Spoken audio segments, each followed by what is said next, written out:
Let me tell you about the worst, and then the best, day of my life. One minute I'm getting stomped to death by my own neighbors like a human doormat. Fists, feet, even sticks. These people went full medieval on me. And the cherry on top? The girl I had a crush on, Fong Yuqing, was standing in the back yelling. I tricked him into opening the door, so give me extra supplies. Real classy lady. Real classy. My last thought before everything went dark was basically, I'm the biggest idiot on this frozen planet. Then boom. My eyes fly open and I'm sitting on my own couch, sweating like a roasted pig, gasping for air like I just ran a marathon underwater. Heart pounding, body shaking, the whole dramatic package. Turns out, I'm back. One whole month before the apocalypse. November 12th. The ice apocalypse doesn't drop until December. Some supernova 50 million light years away decided to sneeze on Earth and freeze everything to -70 degrees. Snow buried entire cities. 95% of humanity got wiped out. Fun times. But none of that has happened yet. I'm standing in my nice, warm, 120 square meter apartment with actual running water and electricity like some kind of king. I grabbed a bottle of cold water from the fridge and chugged it like a man who just crawled out of a desert. Except my desert was made of ice. During the apocalypse, getting water meant going outside in killer cold to dig up snow and melt it. People literally froze to death doing that. This refrigerator water tasted like liquid gold.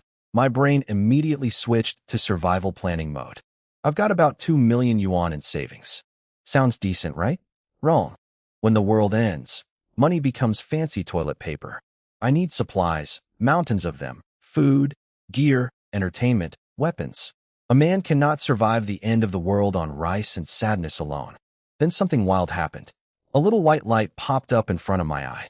I rubbed it, thinking my eyeball was glitching. But no, this thing was part of me now. My brain just knew it. I focused on it, and my consciousness got sucked inside. I found myself standing in the middle of an absolutely massive empty white space. Like someone copy-pasted nothing a billion times. It was a pocket dimension. A personal storage universe. Apparently getting blasted by gamma rays during my first life gave me superpowers, and my superpower is being a walking warehouse. I'll take it. I started testing it immediately. Teacup? In. Wash basin? In. TV, fridge, washing machine, computer, air conditioner, vacuum cleaner? In.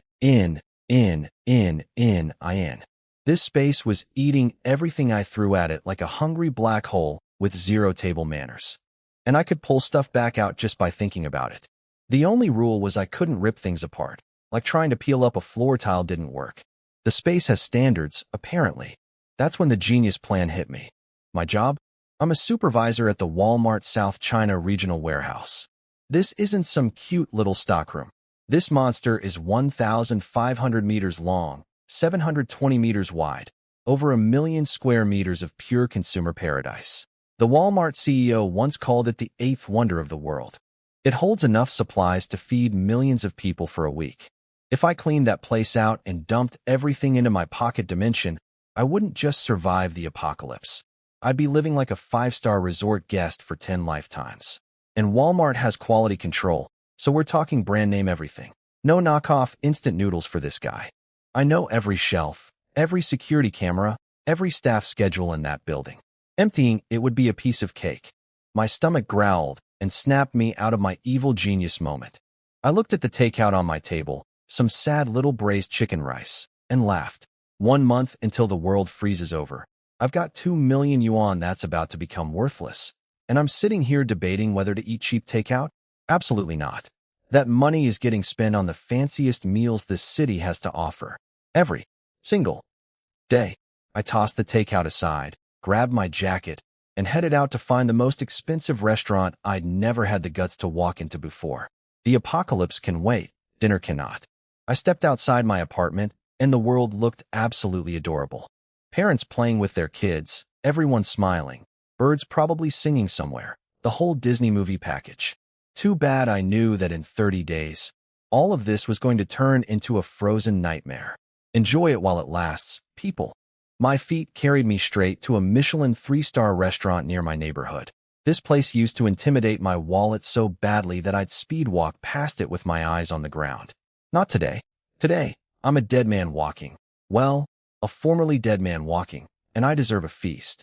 I grabbed a window seat like some main character in a movie, opened the menu, and ordered every single expensive dish on it. Then I threw in a bottle of Chateau Lafite wine just because I could. 50,000 yuan, gone in one order. The waiters started looking at me like I was some secret billionaire's son. Little did they know, I'm just a warehouse supervisor who knows money is about to become wallpaper. When that glorious spread arrived at my table, I attacked it like a wild animal. Tears were practically forming in my eyes.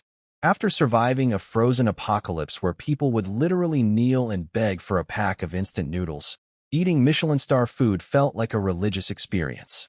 My table manners went completely out the window. Other diners were staring and whispering, but honestly, couldn't care less. In a month, those same polite people would sell their own shoes for a can of beans. Now here's where things got spicy, and I don't mean the food. Outside the window, two women stopped and started peeking in. One of them was Fong Yuqing. Yes, that Fong Yuqing. The woman who sweet-talked me into opening my door in the apocalypse so my neighbors could beat me to death. The woman who then demanded extra supplies as her reward.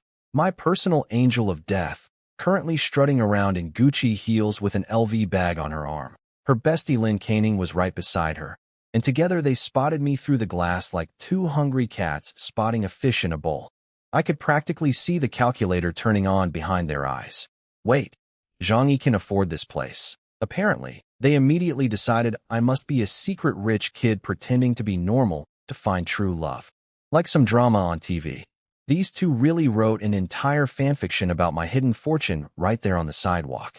Lin Caning wanted to barge in immediately, mostly because she was eyeballing my food, but Fong Yuqing played it cool. She insisted they wait outside and, accidentally, bump into me. Classic move. Can't look desperate in front of the backup boyfriend, after all. Oh yeah, I should mention, I'd been chasing this woman for 2.5 years before the apocalypse. Her strategy with me was textbook gold digger. Don't accept, don't reject, don't take responsibility. Keep the simp on a leash just in case. She always thought she deserved some ultra-rich Prince Charming, but she kept me around as plan B. What a sweetheart. I spent over an hour demolishing that meal, rubbed my gloriously round belly, and walked out the door. My plan was to hit a nearby supermarket to test my pocket dimension storage. Gotta make sure that thing works properly before I attempt the big Walmart heist. The second I stepped outside, Zhang Yi, what a coincidence, there she was. Fong Yuqing, doing that thing where she tucks her hair behind her ear and tilts her neck just so, flashing her skin like she's posing for a shampoo commercial. Peak green tea girl energy. Peak White Lotus performance. Every move calculated to make a man's brain short-circuit. Old me would have melted into a puddle. New me? New me remembered that this woman got me killed, and, oh right, she even wanted to boil my ribs for soup. Soup. Made from my ribs. That memory hit different. My eyes went ice cold. For about 3 seconds, I seriously considered ending her right there. She actually shivered and stammered, Zhang Yi. Are you? Okay, I pulled myself together. Nothing. Thought you were someone else. Killing her now would be stupid. Too easy, too quick, and I'd probably end up in jail when the apocalypse hits. That would be the dumbest possible outcome, surviving the end of the world from behind bars. No thank you. Besides, a quick death would be way too generous for her. Much better to let her experience the full horror of the frozen apocalypse first, then deal with her on my own terms. I've got a whole month of memories from the future, and with that kind of advantage, I could think of 100 ways to make her regret ever knowing my name. But revenge is a dish best served frozen, literally, in this case. Right now, my priority is building the ultimate survival fortress and making sure I'm living my best post-apocalyptic life. My attitude toward Fong Yuqing was colder than the apocalypse that's coming next month. Ice cold. Arctic. Absolute zero. But did that scare her off? Oh no, no, no. Quite the opposite, actually. See, these two geniuses had already decided I was a secret billionaire playing dress-up as a regular guy. And in their world, a rich man being rude isn't rude, it's charisma. It's having an attitude. Apparently, the ruder I got, the richer I seemed. Fascinating logic. Oh, Zhang Yi, were you eating at that restaurant? Lin Caning asked, pretending she hadn't been pressing her face against the glass like a kid at an aquarium 20 minutes ago. I gave her one syllable. Yep, hands in pockets. Turned around. Started walking to the supermarket. Did they leave? Of course not. They latched onto me like two seagulls chasing a French fry. Where are you going? Fong Yuqing asked with her sweetest, most angelic smile. Supermarket. What a coincidence. We were just heading there too. Yeah. Sure. Incredible coincidence. The universe truly works in mysterious ways. Fong Yuqing glued herself to my side and kept doing this thing where she'd, accidentally, brush her hand against mine, then look away all shy and blushing when I noticed. Oscar-worthy performance. If they gave Academy Awards for being a fake, this woman would have a shelf full of golden statues. Standing ovation from the judges. Lifetime achievement in professional flirting. I walked into the supermarket, grabbed a cart, and headed straight for the food section. These two scrambled to grab their own carts and followed me like ducklings. Were you eating with someone at the restaurant? Fong Yuqing asked, fishing for information. By myself, her eyes practically turned into dollar signs. A man who drops 50,000 on a solo lunch? In gold digger mathematics, that equals jackpot. Lin Caning, bless her complete lack of subtlety, just went for it. Your monthly salary is like 10,000, right? That meal was 6 months of pay. Your family must have left you a lot of money. Fong Yuqing shot her a death glare that could have melted steel. Rule number 1 of the professional gold digger handbook. Talk about feelings with rich guys, talk about money with poor guys. Never mix them up. Lin Caning just committed a rookie violation. Haha, just kidding. Money doesn't matter between friends. Lin Caning backpedaled so fast, she nearly tripped over her own tongue.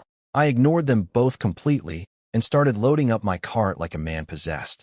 Instant noodles, canned meat, ham sausages, self-heating hot pots, seasonings, everything went in. Just sweeping entire shelves into the cart with my arm. In my previous life, I once stretched a single pack of ramen across 2 days. Never. Again. Their jaws hit the floor. Zhang-yi, why are you buying so much food? Are you going camping? Yep, I lied, because explaining the world ends in 30 days tends to make people call a psychiatrist. Lin Caning leaned over to Fong Yuqing and whispered, do rich kids eat instant noodles on camping trips? Even the gold digger radar was getting confused signals. Then Fong Yuqing bounced over with her cutest smile. Need any help? Now here is where my evil genius kicked in. Free labor just volunteered itself. And while watching this scheming woman push my groceries around, a beautiful revenge plan started forming in my head. What if I deliberately let her know I was stockpiling supplies? So that when the apocalypse hits, she'd come crawling and begging? Then I could slam the door right in her perfect little face. Poetic justice, served frozen. As for her blabbing to my terrible neighbors and them trying to attack me again, easy fix. I just needed to build a fortress so tough that those losers couldn't get in. The image of them banging on my reinforced door while I sat inside eating steak made me smile so hard it probably looked psychotic. Sure, push the cart for me, I said. She nodded eagerly. I sent Lin Caning to grab another cart too. 3 carts. I filled all 3. Noodles, sausages, canned goods, cured meats in cart 1 and 2. Cart 3 got the premium treatment. Fresh beef, lamb, fruits, vegetables, and even some live fish. Those were for testing whether my pocket dimension could preserve fresh food. Science experiment meets doomsday prepping. The 2 heaviest carts, packed with probably 500 pounds of meat and cans, went straight to my 2 volunteers. They were sweating, panting, and struggling like they were training for the Olympics. Fong Yuqing pouted and whined. This is so much food. How many people are you feeding? Are you throwing a party you didn't tell me about? I smirked and told her the honest truth. You never know when the world might end. Better to stock up. Nobody believes you when you tell them the actual apocalypse is coming. A certain doctor with the last name Lee proved that once. She laughed like I'd told a hilarious joke. If you don't want to tell me, just say so. Don't be silly. Then came the hook.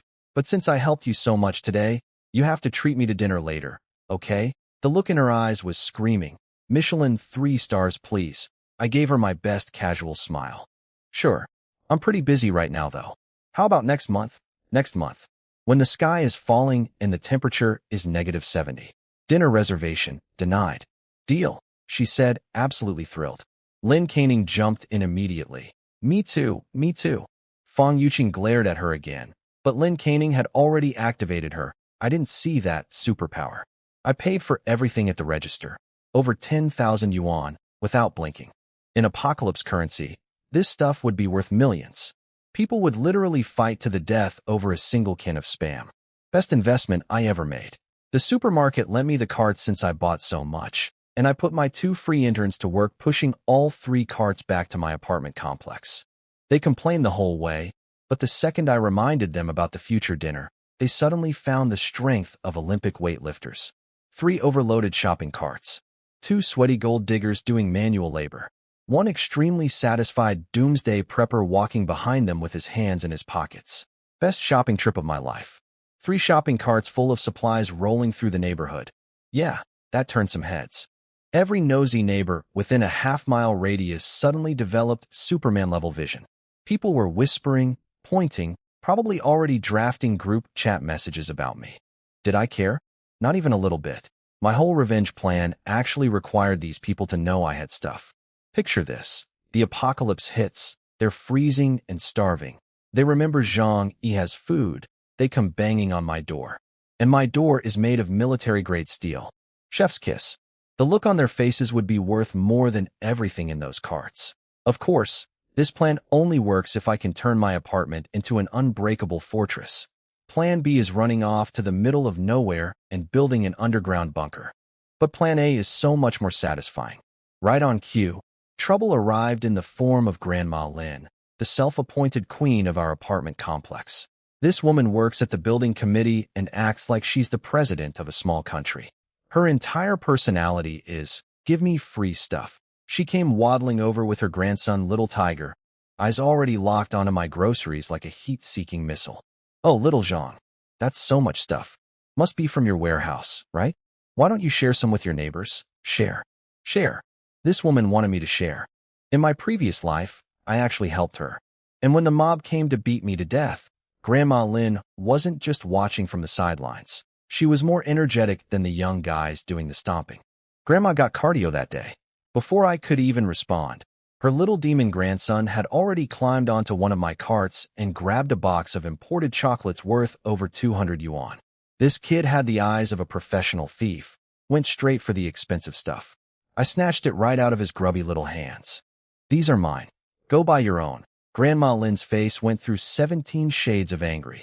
Little Tiger threw himself on the ground and started the full tantrum package, screaming, crying, rolling around like a possessed burrito. You're a grown man picking on a child, Grandma Lin shrieked. It's just 1 box of chocolate. Just give it to him. I'll pay you back later. Pay me back later.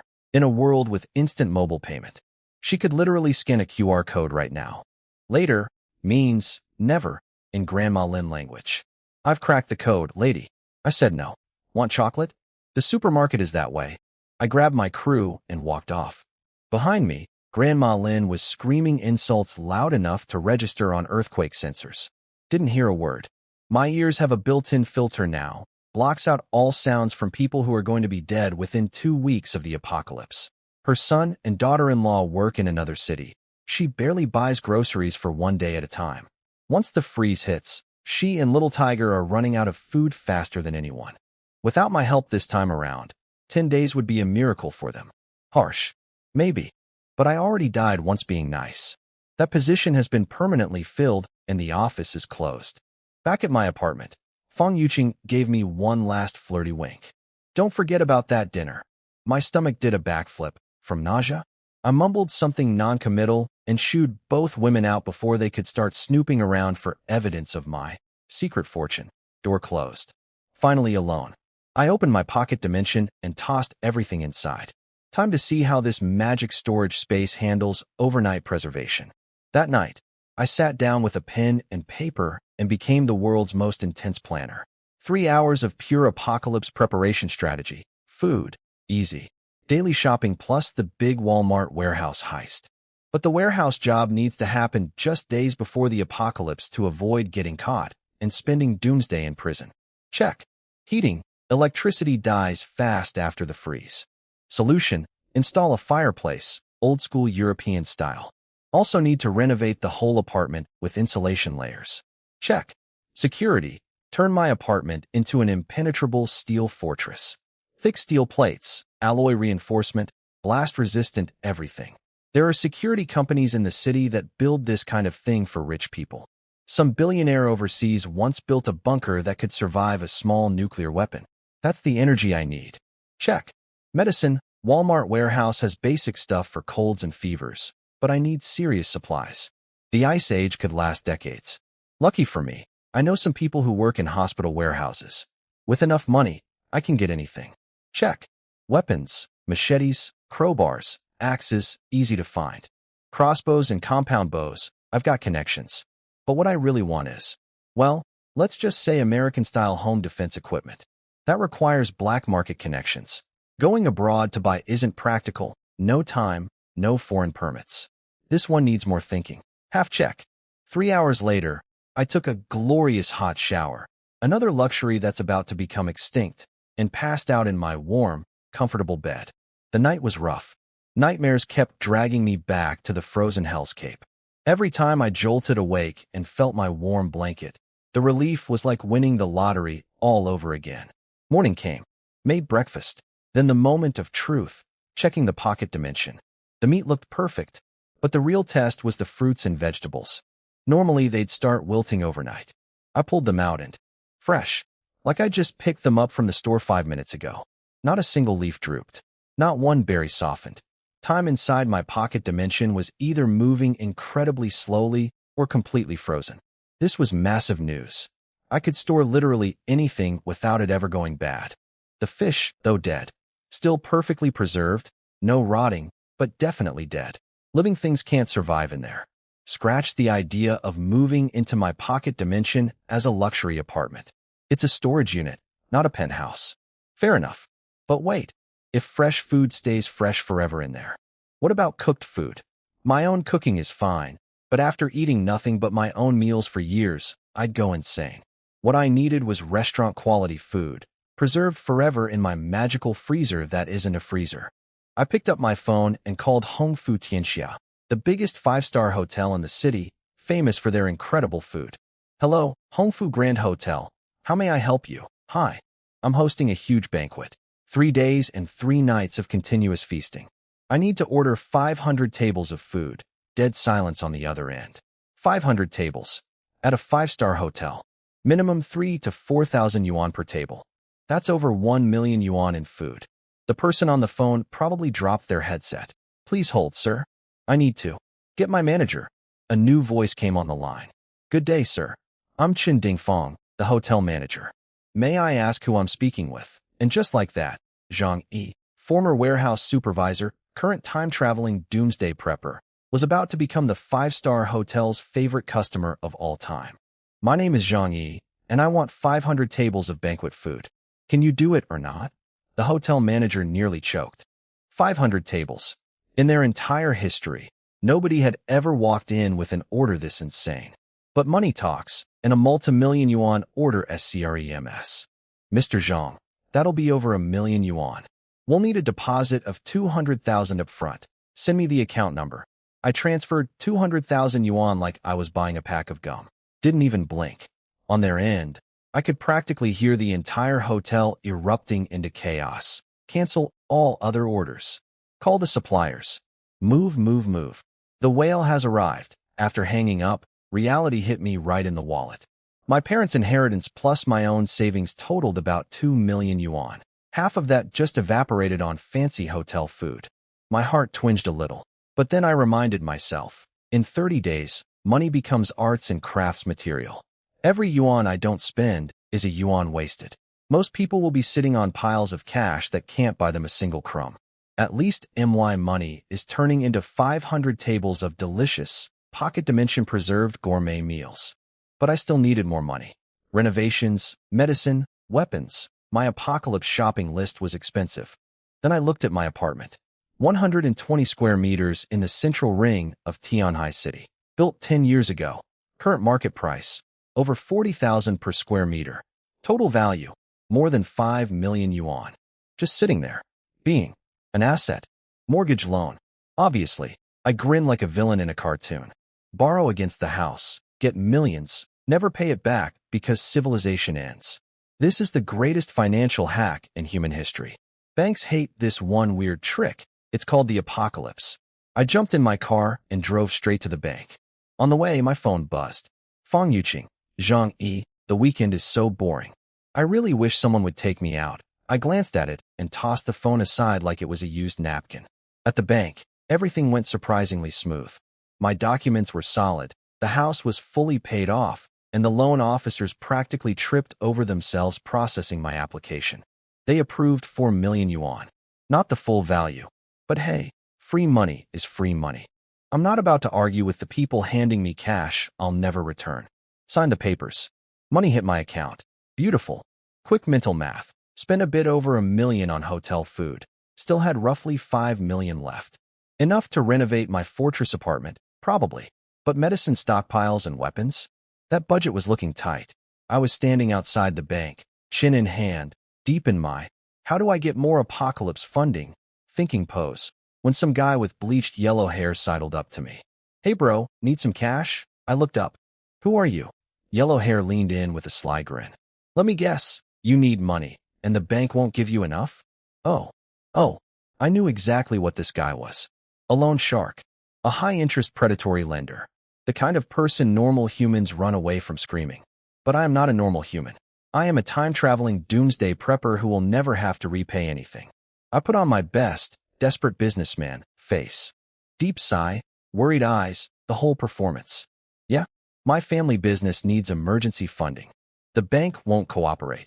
Yellow hair, whose name turned out to be Hu Minghua, business manager at something called Duo Lending Financial Services, lit up like a Christmas tree. Big fish on the hook. Banks are so difficult these days. All those rules and regulations. But we can help you, brother. He handed me a business card. I looked at it with carefully crafted hope in my eyes. You can really lend me money? I need 5 million. But I promise I can pay it back within 3 months. 3 months. When the world will be a frozen wasteland and this company will be an ice sculpture. Sure, buddy. 3 months. Pinky promise. Hu Minghua was practically vibrating with excitement. 5 million in loan shark interest? That's like winning the lottery for these guys. He took me to their office, a sketchy room in some remote office building that screamed, definitely not a front for anything illegal. Inside, I met the boss, Chen Xiong. Big burly dude wearing a fancy Balino suit, trying very hard to look like a legitimate businessman. He had that vibe, the kind of face that says, I've seen some things and done some things and you don't want to know about any of them. Mr. Zhang, how much do you want to borrow? Straight to business. No paperwork, no credit checks. No, let me run this through our compliance department. This was the financial equivalent of a back alley surgery. 5 million. Chen Xiong's eyebrow went up. That's not a small amount. Just so you know, our interest rates are high. Hu Minghua jumped in with the classic sales assist. But Mr. Zhang's business will bounce back soon. He'll make that money back in no time, right? These two were doing their little good cop routine, and I was sitting there watching it like a dinner show. Adorable. They thought they were scamming me. I kept my, desperate and grateful, mask on tight. Yes, I'll pay it back quickly. High interest is fine. Just please lend me the money. Inside my head, I was doing a victory dance. These loan sharks were about to hand 5 million yuan to a man who knows for a scientific fact that money will be worthless in 4 weeks. They'd have better luck collecting payment from a snowman. Chen Xiong flashed his shark smile. Our interest rate is 4%. You borrow 5 million. You pay back 7 million. Sign an IOU for 7 million and put up collateral. House, factory, car, whatever you've got. I pretended to hesitate for about 3 seconds. Gotta make it look real. Then whipped out my property deed like a man making the hardest decision of his life. This house is worth over 5 million. Take it as collateral. I've also got a 300,000 yuan Mercedes. Take that too if I can't pay. Chen Xiong snatched that property deed so fast I'm surprised he didn't get paper cuts. He checked everything, confirmed it was real, and behind his poker face I could see dollar signs doing backflips in his eyeballs. But of course, he had to play the game. This house is worth 4, maybe 5 million tops. Lending you 5 million on this. I'd be losing money. I cranked up the desperate act to maximum. Please, Mr. Chen, I'm begging you. I need this money today. I'll take 450,000 less. Just 450, please. He and Hu Minghua exchanged a look. Two wolves who just found a sheep wearing a sign that says, Eat me. They haggled me down to 4 million, convinced they were absolutely fleecing me alive. My one condition, money in my account today, and credit where credit's due. Loan sharks are incredibly efficient. Within hours, 4 million yuan landed in my bank account. Walking out of that office, I could hear them laughing behind me like cartoon villains. Huh, that idiot took 4 million and left. We'll make 2 or 3 million profit off this fool, Hu Minghua asked. Boss, he signed so fast. Think the house has problems? Shin Xiong examined my property deed like a jeweler admiring a diamond. The deed is real. As long as the house is his, he's not going anywhere. Then he got extra sinister over his coffee cup. And if worst comes to worst, we contact our overseas connections and see what his spare parts are worth. Charming people. Really wonderful human beings. Too bad they'll be frozen popsicles in 30 days and my debt will be buried under 50 feet of snow. The property deed they're clutching so proudly, it'll make a nice fire starter, if they survive long enough to start a fire. I walked out and glanced back at their building with a smirk. Such generous people. Just giving me free money. My wallet was now sitting at approximately 9 million yuan. Combined with deposit-based purchasing power, that's basically tens of millions in buying capacity. I briefly considered scamming some online lending platforms too, but honestly, 9 million was plenty. Even doomsday preppers have standards. Well, flexible standards, but still. I drove straight to War Dragon Security Company, the biggest, baddest security firm in the country.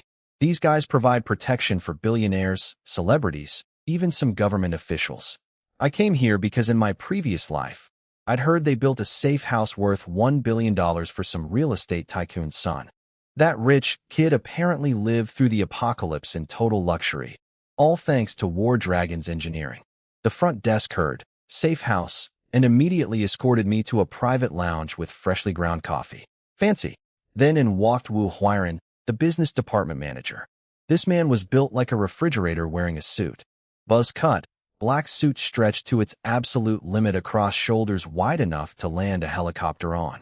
He looked like if you punched him, your fist would apologize. But weirdly, seeing him made me feel safe. Which I guess is the whole point.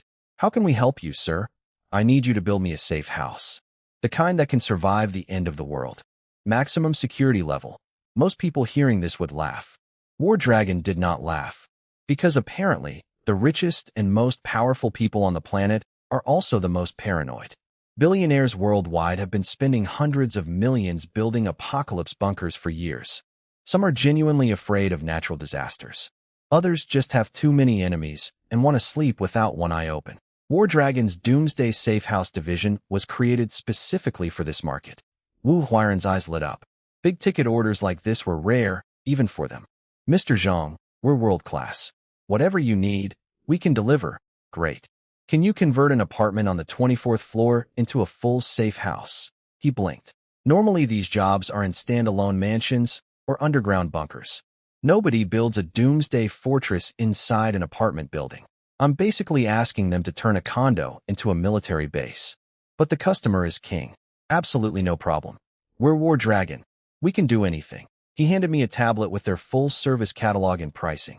Custom everything. Want a bunker 100 meters underground? They've got it. Under the ocean floor? Sure. On the moon? Probably working on it. I started scrolling through their options like a kid browsing a toy catalog, except instead of action figures, it was blast-proof walls, reinforced steel doors, and anti-siege architecture. The underground and underwater options looked amazing, but were way too slow to build. I only had 1 month. My apartment conversion was the only realistic play. This was it. My home on the 24th floor was about to become the most over-engineered, ridiculously fortified apartment in human history. And when those backstabbing neighbors come knocking during the apocalypse, they're going to find out that this time, Zhang Yi's door doesn't open. Time to build my Iron Turtle fortress. I went through War Dragon's service catalog like a kid in a candy store, except instead of candy, it was military-grade building materials. My shopping list was absolutely unhinged. Every wall, ceiling, and floor, ripped out and replaced with 200 mm thick aerospace alloy. This stuff weighs 1/3 of steel, but is 10 times stronger. My apartment was about to have better armor than most tanks. And because it's lightweight, the building wouldn't collapse under it. Engineering. Windows, swap for the best bulletproof glass money can buy. Good luck throwing rocks at that. Neighbors. Air filtration system. Nobody's pumping poison gas into my house. Not today, not during the apocalypse, not ever.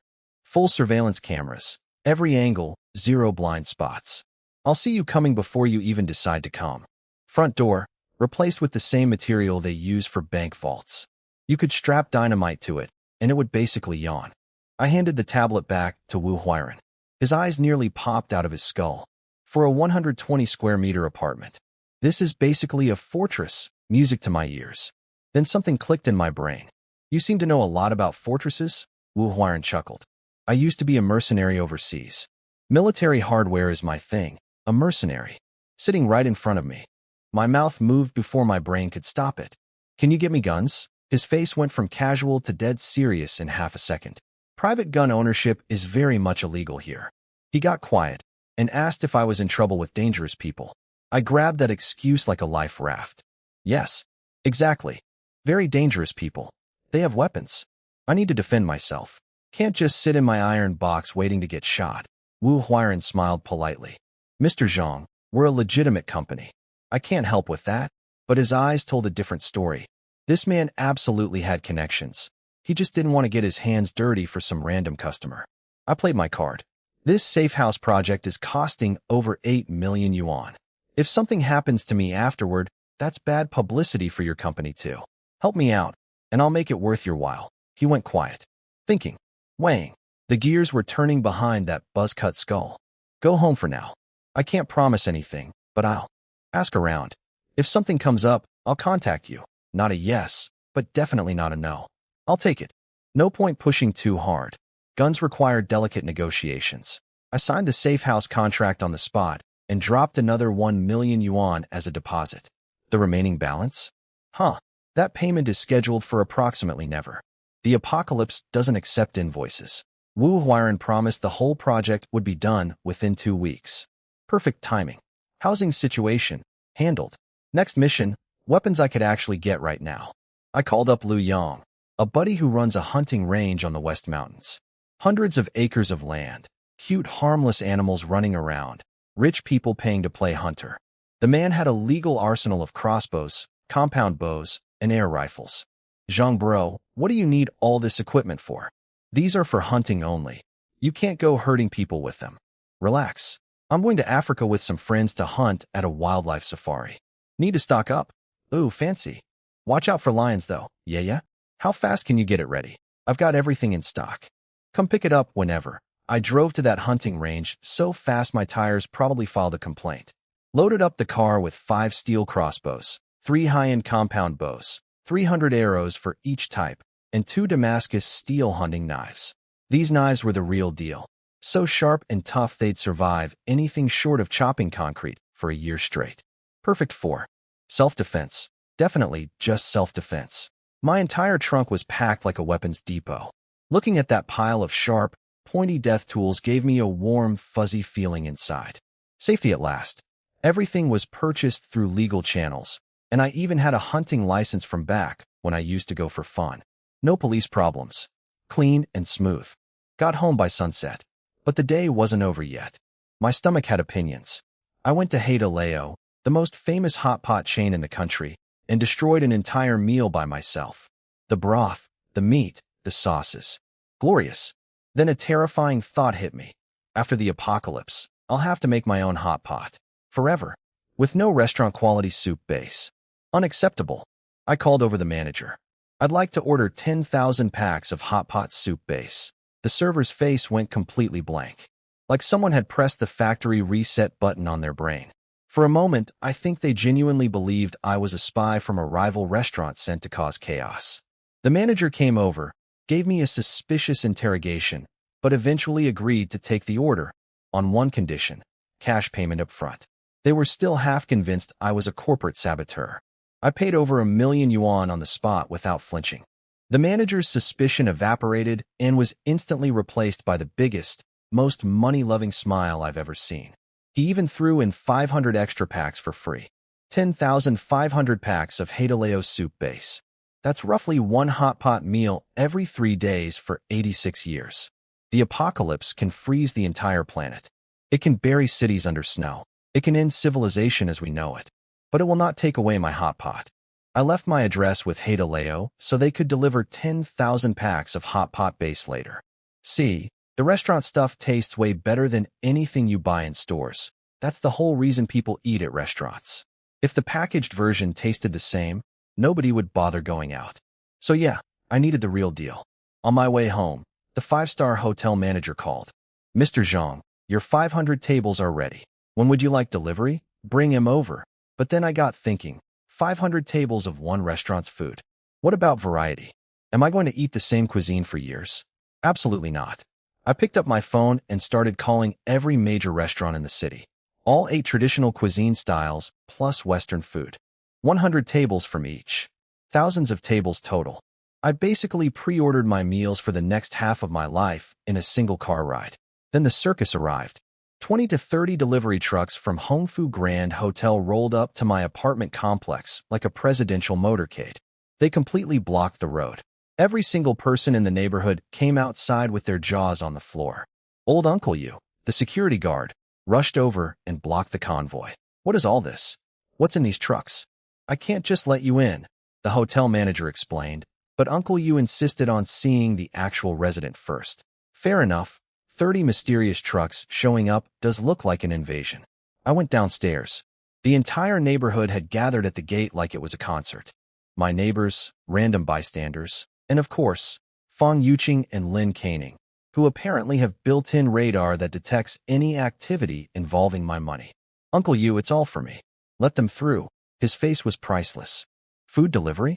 What kind of food takes 30 trucks? The neighbors lost their minds. That's hundreds of tables. Where's he putting it all? Is he getting married?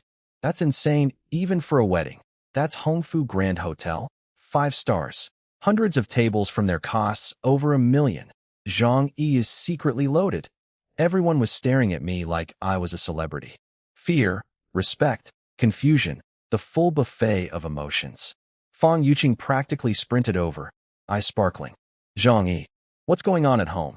So much stuff. I ignored her completely and handed Uncle Yu a cigarette instead. He opened the gate. The convoy rolled in. Fang Yuqing latched onto my side like a barnacle, chatting away as if we were best friends going for a stroll. You can tell me anything. We're close friends, aren't we? Don't treat me like an outsider. I looked at her and dropped the bomb with a deep sigh. All this stuff is for my boss. I'm just handling delivery. And that Michelin restaurant the other day? He was treating me. I wish I had that kind of money. Watching her face change was like watching a sunset. Except instead of beautiful colors, it went through shades of disappointment, suspicion, and barely concealed disgust. You're joking, right? I shrugged. Why would I lie? You know my situation. My parents passed away years ago. I'm just a warehouse supervisor. No secret fortune here. The gears in her gold digger brain recalculated instantly. No rich parents.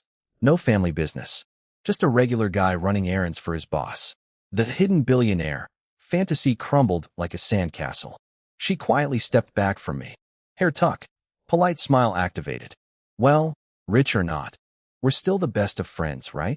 I'm not a materialistic woman at all. She emphasized friends, like she was stamping rejected on a loan application. Classic green tea move. Never burn the bridge to your backup simp completely. You might need him to carry groceries again someday. I smirked and walked away. The hotel workers started unloading hundreds of tables of food into a basement storage room I'd borrowed from the building management. Packed in takeout containers, even 500 tables didn't look that ridiculous space-wise. We're talking top-shelf everything. Abalone, sea cucumber, shark fin, lobster, truffle, caviar. If the apocalypse had a VIP section, I just booked a permanent table. While the workers went back and forth carrying food, I snuck into the storage room during the gaps and vacuumed everything into my pocket dimension like a human black hole. Nobody noticed. Everyone was too busy with their own lives to wonder why the storage room kept getting emptier despite trucks constantly unloading. People are wonderfully self-absorbed that way. All 500 tables, gone. Safely preserved in my magical, timeless void. Fresh forever. That evening, Wu Huiren from War Dragon called. Good news. The safe house team was ready. They could start construction tomorrow. Come first thing in the morning, I told him. I'd moved to a hotel while they turned my apartment into a doomsday bunker. Then came the part I'd been waiting for. After the safe house talk, there was an awkward pause.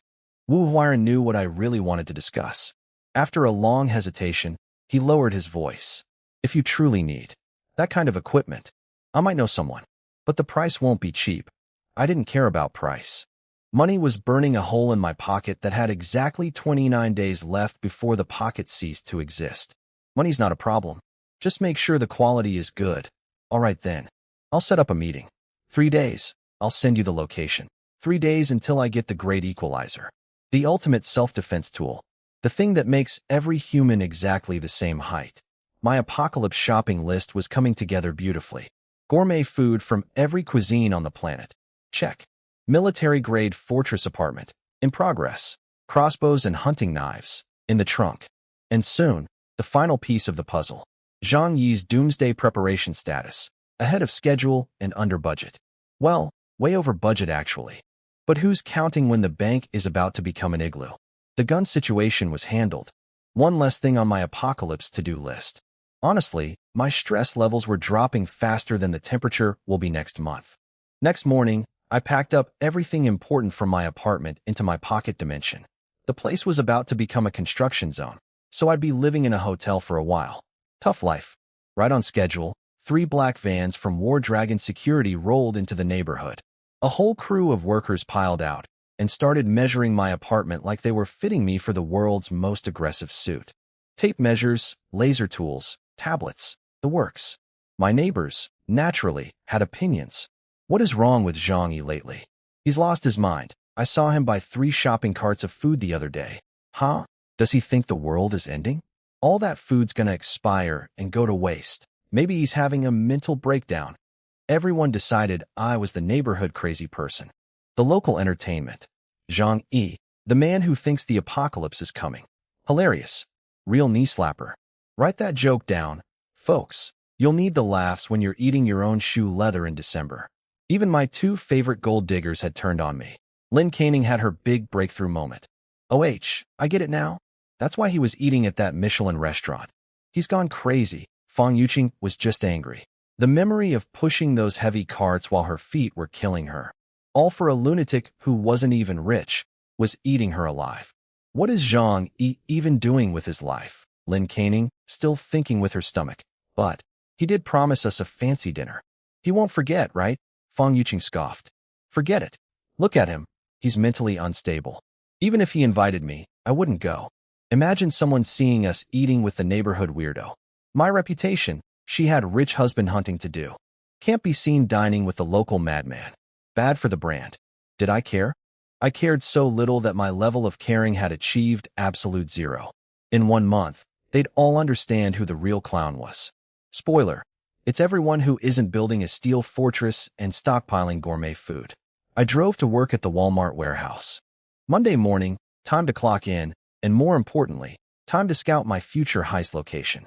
The warehouse sits in the economic development zone on the edge of the city, where land is cheap and every major company parks their storage facilities, including, conveniently, several pharmaceutical company warehouses. Very useful information for a man who needs medicine stockpiles. Walking into that Walmart warehouse felt completely different this time. Usually this place bored me to tears. But today it looked like Aladdin's cave. Every aisle, every shelf, every pallet, future Zhang Yi property. The numbers in this place are absolutely stupid. Tens of thousands of cases of Coca-Cola alone. An entire 1,000,000+ square meters packed floor to ceiling with everything a human could ever need. Food, clothing, hardware tools, and, oh yes, cars, drones, diesel generators, and barrels of gasoline. If a supermarket is legally allowed to sell it, this warehouse has a mountain of it. I've worked here for years. I know every shelf, every camera position, every shift schedule, every security gap. I could shut down their entire surveillance system in 10 minutes flat, then use my pocket dimension to vacuum up everything before anyone noticed. But not yet. No need to rush and spook anyone. The heist happens right before doomsday. Maximum efficiency, minimum consequences.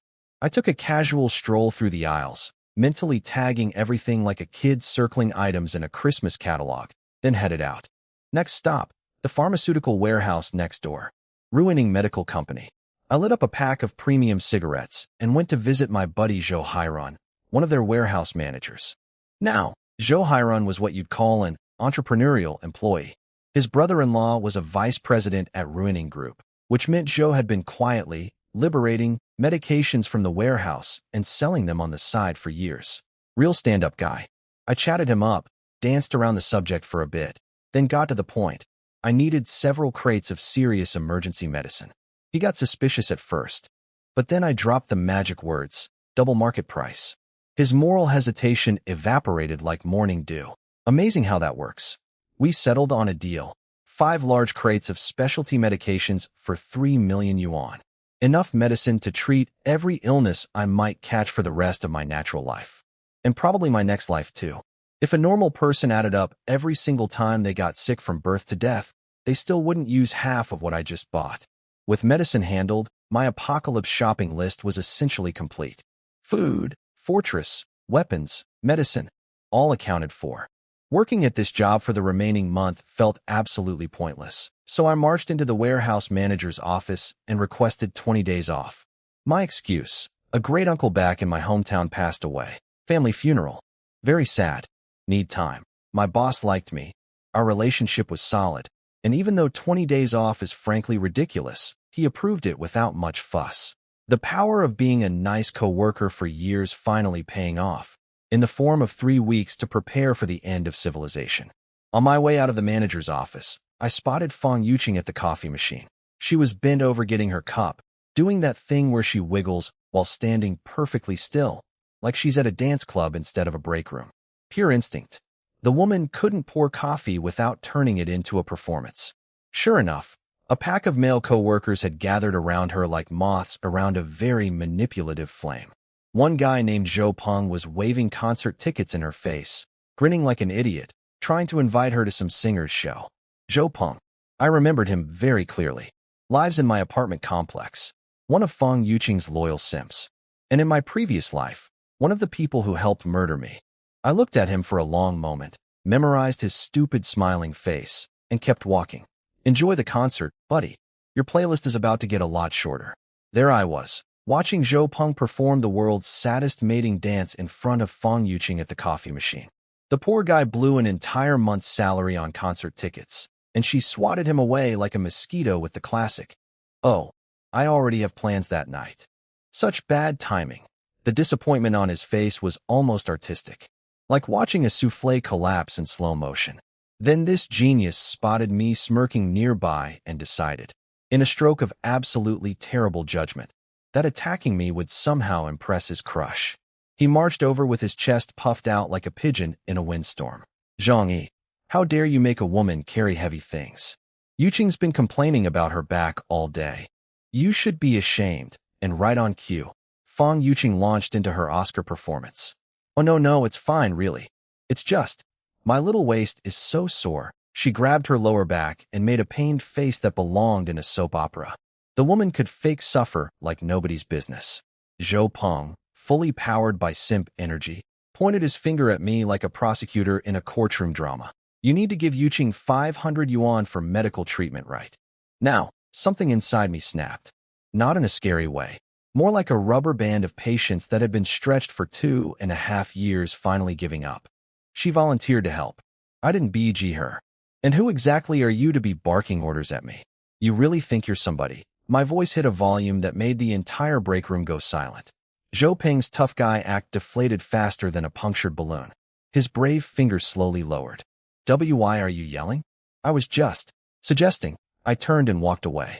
Arguing with Zhou Peng felt like debating a corpse, which, statistically speaking, he would be in about a month. Why waste my breath on someone who's got a 99% chance of becoming a frozen statue? Behind me, I could hear Zhou Peng scurrying back to Fong Yuqing, whispering, "See? I told you he's no good. Stay away from him." Meanwhile, Fong Yuqing was staring after me with genuine confusion. The Zhang Yi she knew, the one who chased her for 2.5 years, texted her goodnight every single evening, and jumped at every chance to talk to her, had completely vanished. In his place was this cold, indifferent man who looked at her like she was furniture. After work, I drove straight to the Hongfu Grand Hotel, same place I'd ordered 500 tables from. The manager practically rolled out a red carpet when he heard I was checking in. 1,000+ yuan per night for a 5-star suite? Pocket change. I had millions burning a hole in my account with an expiration date of exactly 1 month. That evening, my phone buzzed. Fang Yuqing, reaching out on her own initiative for the first time in recorded history. Zhang Yi, I walked past your place today and saw renovation work. What's going on? Yep, you've been acting so strange lately. Buying all that stuff, renovating your house. Is something about to happen? My eyebrow went up. This woman was annoying, evil, and shameless, but she wasn't stupid. She noticed my pattern. Stockpiling food, ordering hundreds of banquet tables, armoring my apartment. Even a green tea princess could connect those dots if they were big enough. Nothing. I tossed my phone aside. On her end, Fang Yuqing was apparently having a full emotional crisis. For 2 years, I'd been her loyal puppy, showering her with attention, chatting every night, asking about her day. Now, radio silence. Cold responses. No goodnight texts. Nothing. She didn't actually want me, but she absolutely could not handle me not wanting her. In her mind, I was a fish escaping from her personal pond. Sure, she was saving her net for a bigger catch, but she still wanted me swimming in circles just in case. She sent another message. I feel like we haven't talked much lately. It makes me a little lonely. I didn't respond. Somewhere across the city, I imagine she stared at her phone screen waiting for a reply that would never come, slowly going insane. Her roommate Lin Caning wandered over. Zhang Yi has been weird lately. Buying all that food, ordering hundreds of tables from hotels. It's like he thinks there's going to be a shortage or something. Fang Yuqing actually paused. What if something is going to happen? What if he knows something we don't? Lin Caning burst out laughing. Girl, if anything was coming, the government would announce it. Relax. If we started stockpiling stuff, people would think we're the crazy ones. Fang Yuqing laughed at herself. Yeah, you're right. Well, ladies, remember this conversation. Tattoo it on your brains. Because in about 4 weeks, you're going to replay this exact moment while shivering in the dark, and it's going to hit very differently. I spent the next several days living my best hotel life. My routine was beautifully simple. Order more banquet food from every restaurant in the city during the day, and practice archery in my hotel room at night. Crossbow training, compound bow drills, target practice at 15 meters. Thanks to my hunting hobby from before, I already had decent aim. But now I was getting sharp. With a professional compound bow, even an average person can shoot like a legendary archer from ancient times. At 15 meters, I was hitting targets with scary accuracy. These modern compound bows are no joke. Powerful enough to take down wild boars, wolves, even large dogs. And I had 5 crossbows and 3 bows in my collection. Nobody was getting through my fortress door. And if somehow they did, they'd be meeting the pointy end of my new hobby. Zhang Yi, apocalypse prepper by day, hotel room Robin Hood by night. 3 days after my chat with Wu Huiren, the deal went through. 2 guns, 100 bullets. Heavy, cold, and absolutely beautiful. The price was steep, but honestly, holding that weight in my hands made me feel like a completely different species. In the apocalypse, this is the difference between being a survivor and being someone else's lunch. The medicine deal with Zhou Hairan also wrapped up nicely. 5 crates of premium imported pharmaceuticals, delivered and stashed. My pocket dimension was starting to look like a combination of a 5-star restaurant, a sporting goods store, and a hospital pharmacy. Truly a man of diverse interests. 1 week later, Wu Huiren called. Mr. Zhang, your safe house is ready. Please come inspect it. I checked out of my luxury hotel. Goodbye, room service. Goodbye, fluffy bathrobes, and drove back to my apartment complex. Walking into my apartment felt like stepping into a different dimension. War Dragon had absolutely outdone themselves. From the outside, looked exactly the same as before. Normal apartment door, normal walls, nothing suspicious. But from the inside, this place was a beast. Wu Huiren gave me the grand tour like a proud father showing off his newborn tank. The ventilation system is military grade. Filters out any harmful gas. Nobody's smoking you out of here. Insulation uses materials from Arctic research stations. Combined with your custom fireplace, this apartment retains 99.5% of heat.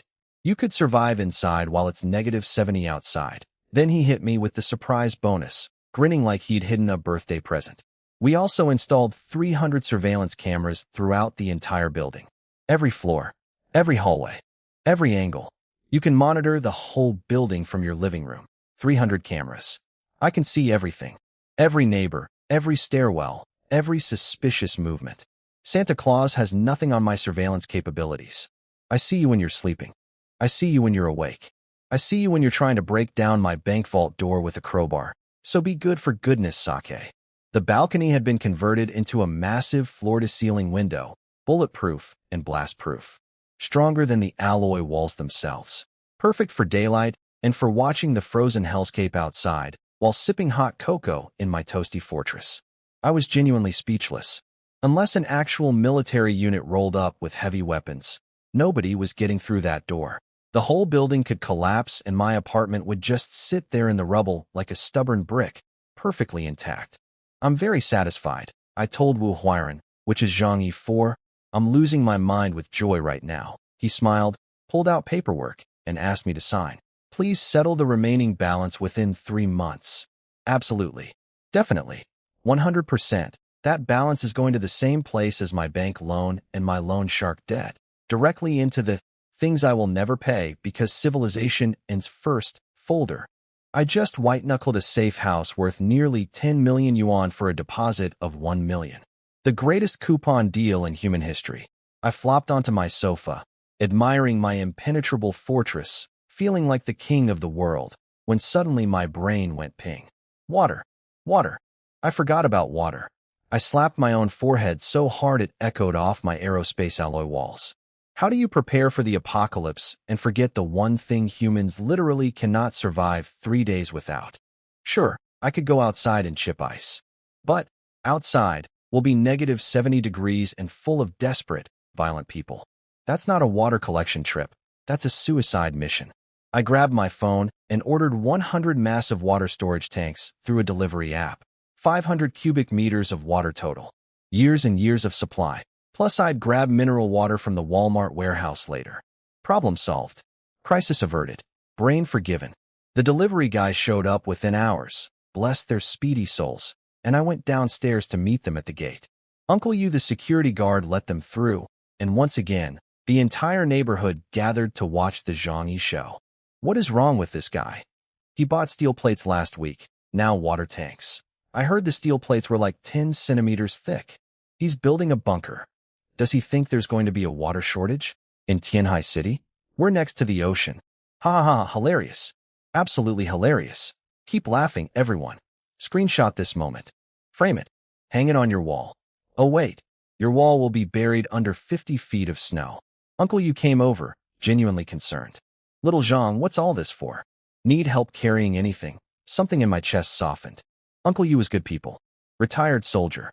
No family. Been the neighborhood security guard for over a decade. Always kind. Always helpful. In my previous life, this man gave his last food to a starving mother and her daughter, then quietly starved to death himself. He was one of the only truly good humans I saw in the entire apocalypse. I couldn't save everyone, but maybe I could save him. Uncle Yu, I've got insider information. This winter is going to be really bad. Unusually cold. You should stock up on food and water, instant noodles, bottled water, stuff that keeps. Just in case. He frowned, taking me seriously. Really? Your source is reliable. Look at how much I've been preparing. Just grab some extra noodles and water. It won't go to waste even if nothing happens. Uncle Yu nodded slowly. He lived alone, already kept noodles and sausages around. Adding more wouldn't hurt. He decided to go shopping soon. Good man. Smart man. Alive man, if I have anything to say about it. But old man Tang, standing nearby, had to stick his nose in. Young Zhang, don't go around saying things like that. Our society is perfectly stable. Where would shortages come from? Talk like that could get you reported for spreading rumors. The authorities will come knocking. I rolled my eyes so hard I almost saw my own brain. Yes, sir. Thank you, sir. I'll be sure to worry about getting a stern talking to from the police while the rest of you are becoming human popsicles. I walked away without another word. I'd done what I could. Warned the one person worth warning. The rest of them could laugh all they wanted. In exactly 20-something days, this entire neighborhood would realize that the crazy guy with the water tanks was the only genius among them. But by then, my bank vault door would be locked. My 300 cameras would be rolling, and my response to their desperate knocking would be absolutely, beautifully, magnificently nothing. I got those 100 giant water tanks delivered to the storage room, sucked them into my pocket dimension, brought them home, and turned on every faucet in my apartment. At this rate, all 100 tanks would be full within a week. Water crisis, handled. The days blurred together after that, and I was the busiest unemployed person in the city. Every single yuan got spent. Breakfast at a luxury restaurant, lunch at a different luxury restaurant, dinner at yet another luxury restaurant. Then I'd order hundreds of extra meals to go and vacuum them into my void. My pocket dimension was becoming the world's most exclusive food court. Between meals, I hit the shooting range every single day. Crossbow, compound bow, firearms, practice, practice, practice. Turning myself into a martial arts expert in 1 month? Impossible. But turning myself into a guy who can put an arrow through your kneecap at 15 meters while sitting behind a bank vault door? Very achievable. Everyone around me thought I'd completely lost it. The neighbors whispered. Coworkers snickered. Even Fong Yuqing started avoiding me like I was contagious. The neighborhood consensus was that Zhang Yi had suffered a total mental breakdown. Perfect. Let them think I'm crazy. Crazy people don't get robbed because nobody thinks they have anything worth stealing. 20-something days flew by. The apocalypse was knocking on the door. I'd stockpiled mountains of food, weapons, medicine, and heating supplies, but it still wasn't enough to calm my nerves. There was still one enormous treasure chest left to crack open. The Walmart warehouse. The big one. The million-square-meter monster. I couldn't wait until the very last day because I'd remembered something from my previous life. The government higher-ups actually got advance warning about the gamma rays. They started secretly moving massive amounts of supplies before regular people had any clue. If I waited too long, the warehouse might already be half empty by the time I got there. Besides, if billions of yuan worth of merchandise vanished right before a global catastrophe, the people in charge would be too busy saving their own skins to investigate properly. Perfect cover. I went back to work like nothing was wrong. Clocked in, said hi to everyone. Totally normal day. Just your friendly neighborhood warehouse supervisor, definitely not planning the heist of the century.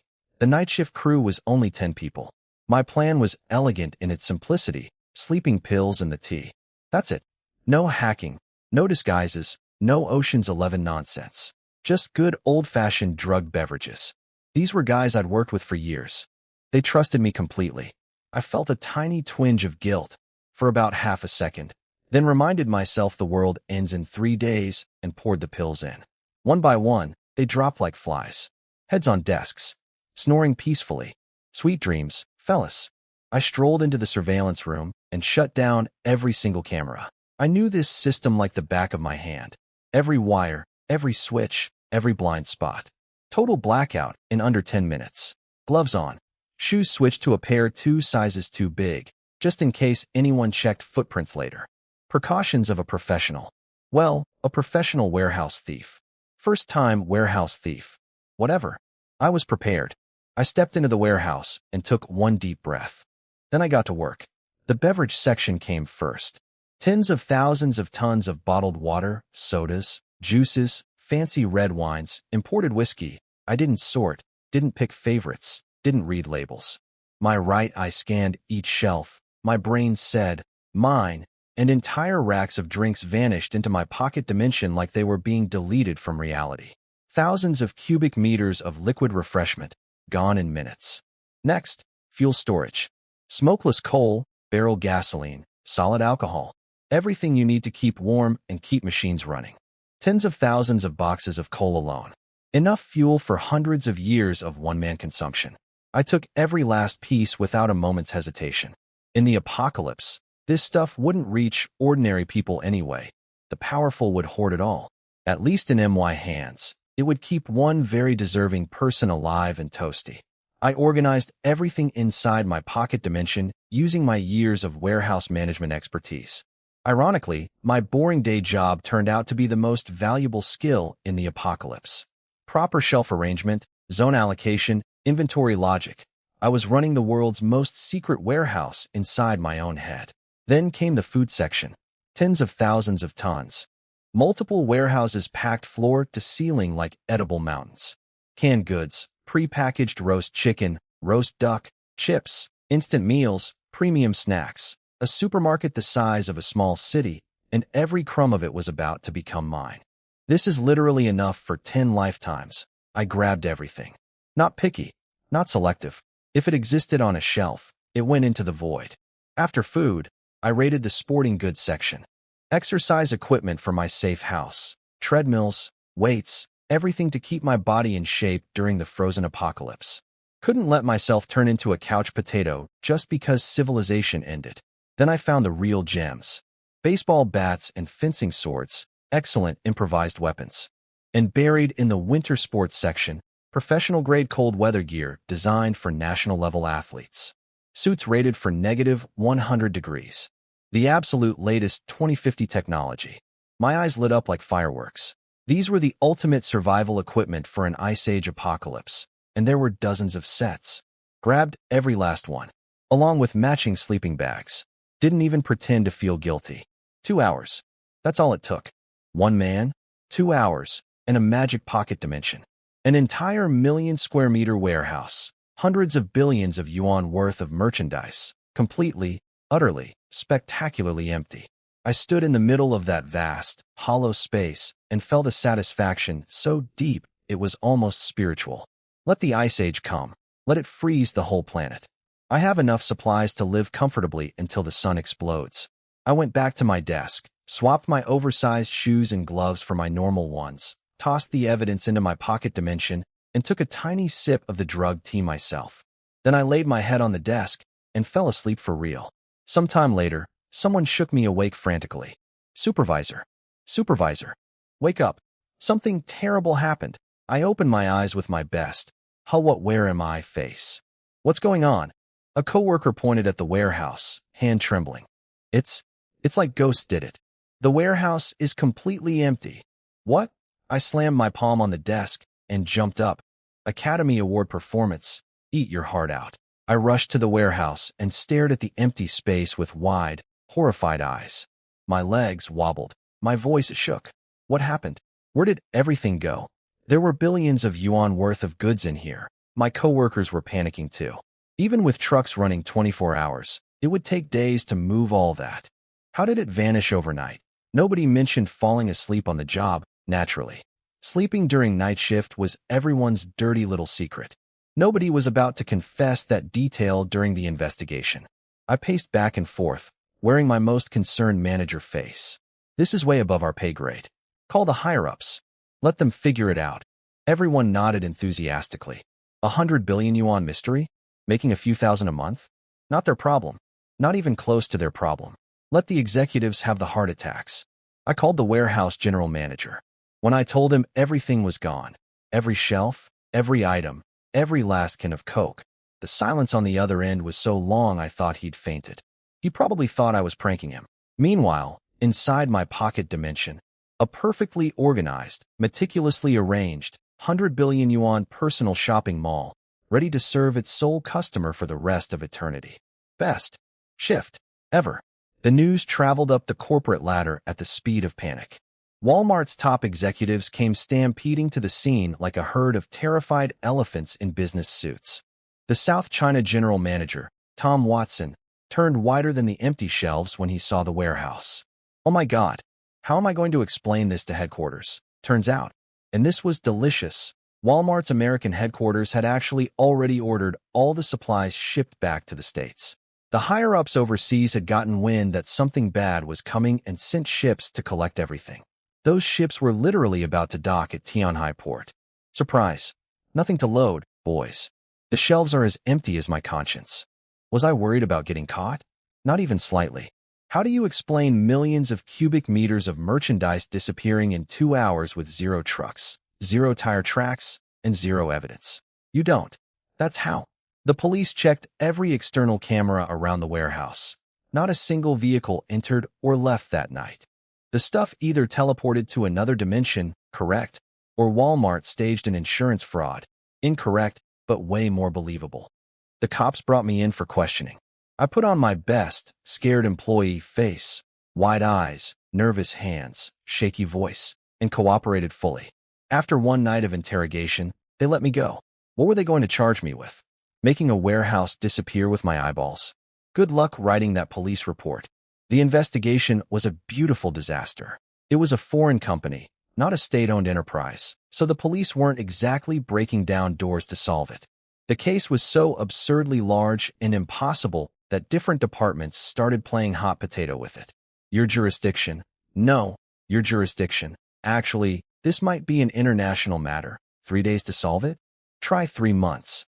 And in 3 months, there wouldn't be a functioning police department, or functioning anything, really. They told me not to leave the city and to stay available for follow-up questions. Absolutely, officer. I'll be right here, not going anywhere. Which was true. My apocalypse fortress was in this city, and I had zero intention of leaving it. I got home, peeked through my bulletproof blinds. December 10th. 2 days until the end of the world. My to-do list was officially complete. All I had to do now was sit in my billion-yuan stuffed apartment and wait. I crashed hard. Slept until evening. Woke up, turned on the TV, and there it was, my masterpiece, all over the national news. Every channel was covering the mysterious Walmart warehouse heist. Pundits were arguing, experts were theorizing, everyone had an opinion. Obviously insider fraud. Walmart did it themselves for the insurance. Has to be internal.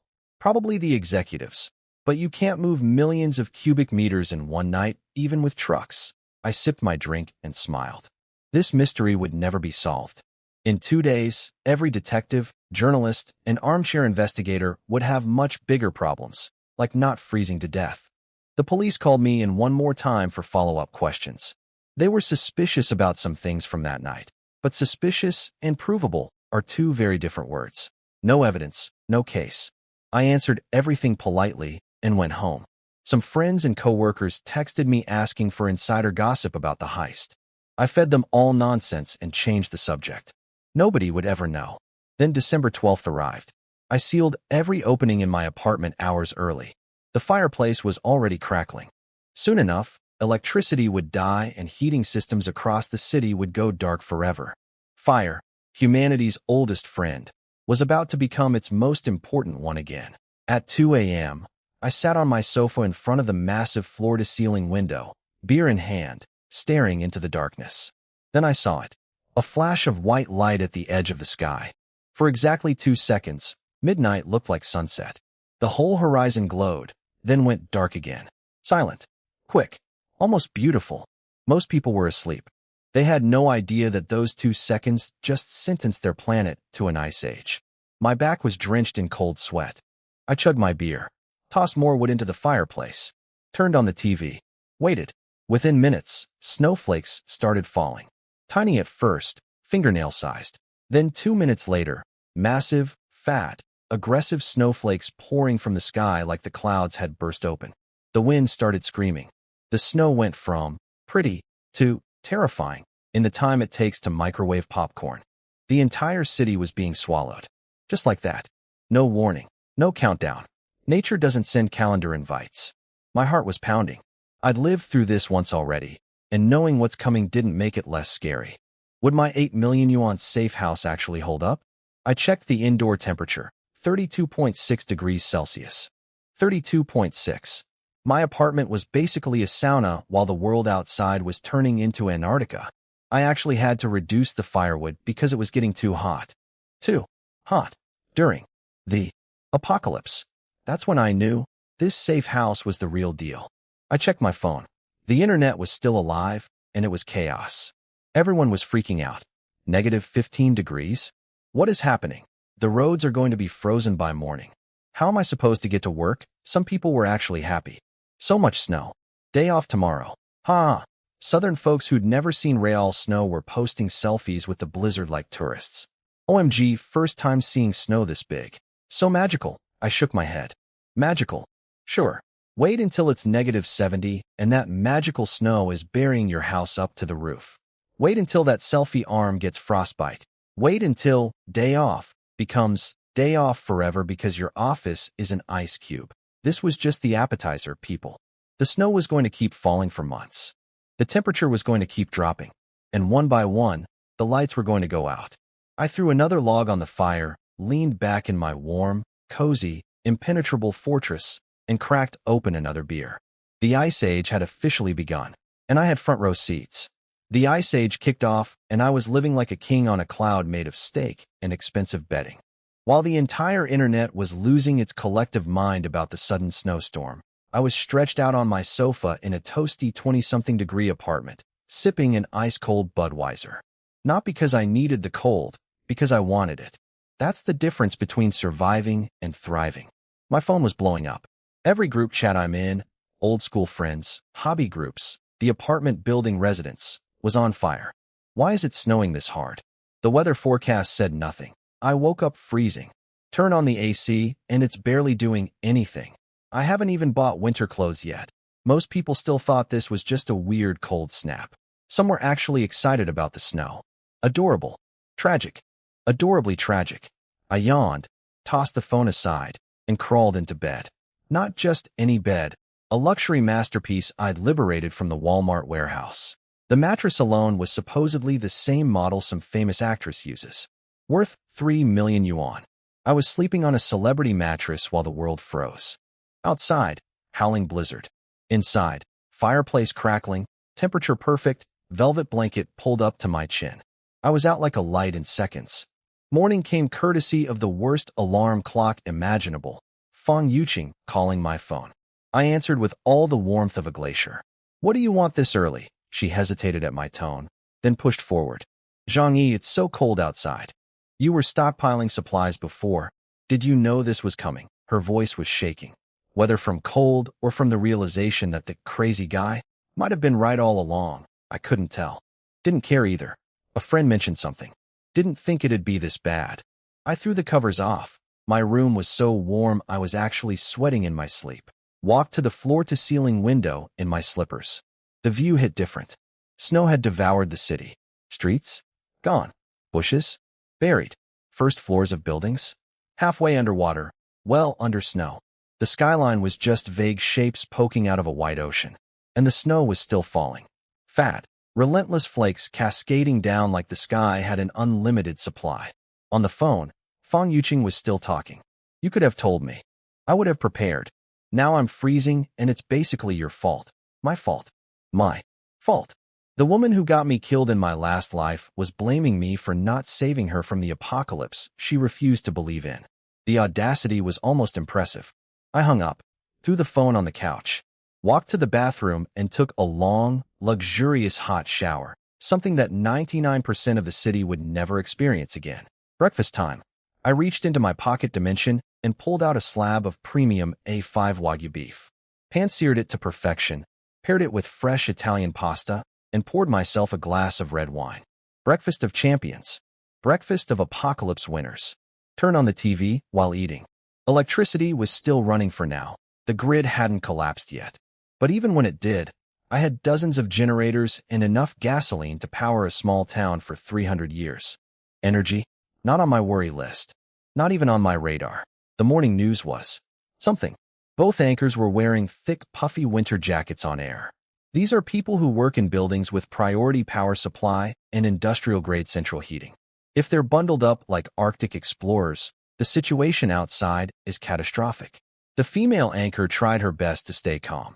A severe cold front struck the entire globe last night, causing temperatures to plummet 70 to 100 degrees across all regions. Meteorological departments are investigating the cause. Please stay warm, avoid going outside, and do not panic. Do not spread rumors. Do not hoard supplies. This snowstorm will pass soon. I nearly spit out my wine. Will pass soon. That's like telling someone on the Titanic that the puddle on the floor will dry up. This blizzard was going to last months.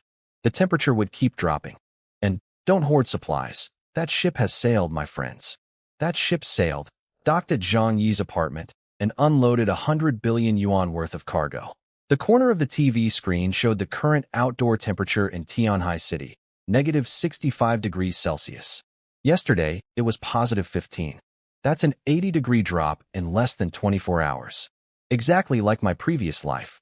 And there I sat, in my pajamas, cutting into Wagyu steak, drinking red wine at breakfast, in a room so warm I was considering turning the fireplace down. My phone buzzed again. Couldn't resist checking. Fong Yuqing had texted, "Why did you hang up on me? The snow is crazy. I can't go outside. You bought all that food before. Can you lend me some?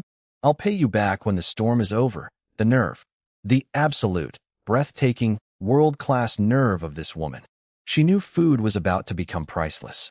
She didn't want to brave negative 65 degrees. So her plan was to sweet-talk the former simp into feeding her. Classic Fong Yuqing. Why struggle when you can manipulate? In my last life, I fell for this exact trick. Gave her food, showed her kindness, and she repaid me by getting me beaten to death and trying to boil my ribs into soup. This time was going to be fun. I typed back, "Sorry, babe, I've eaten through most of my stash already.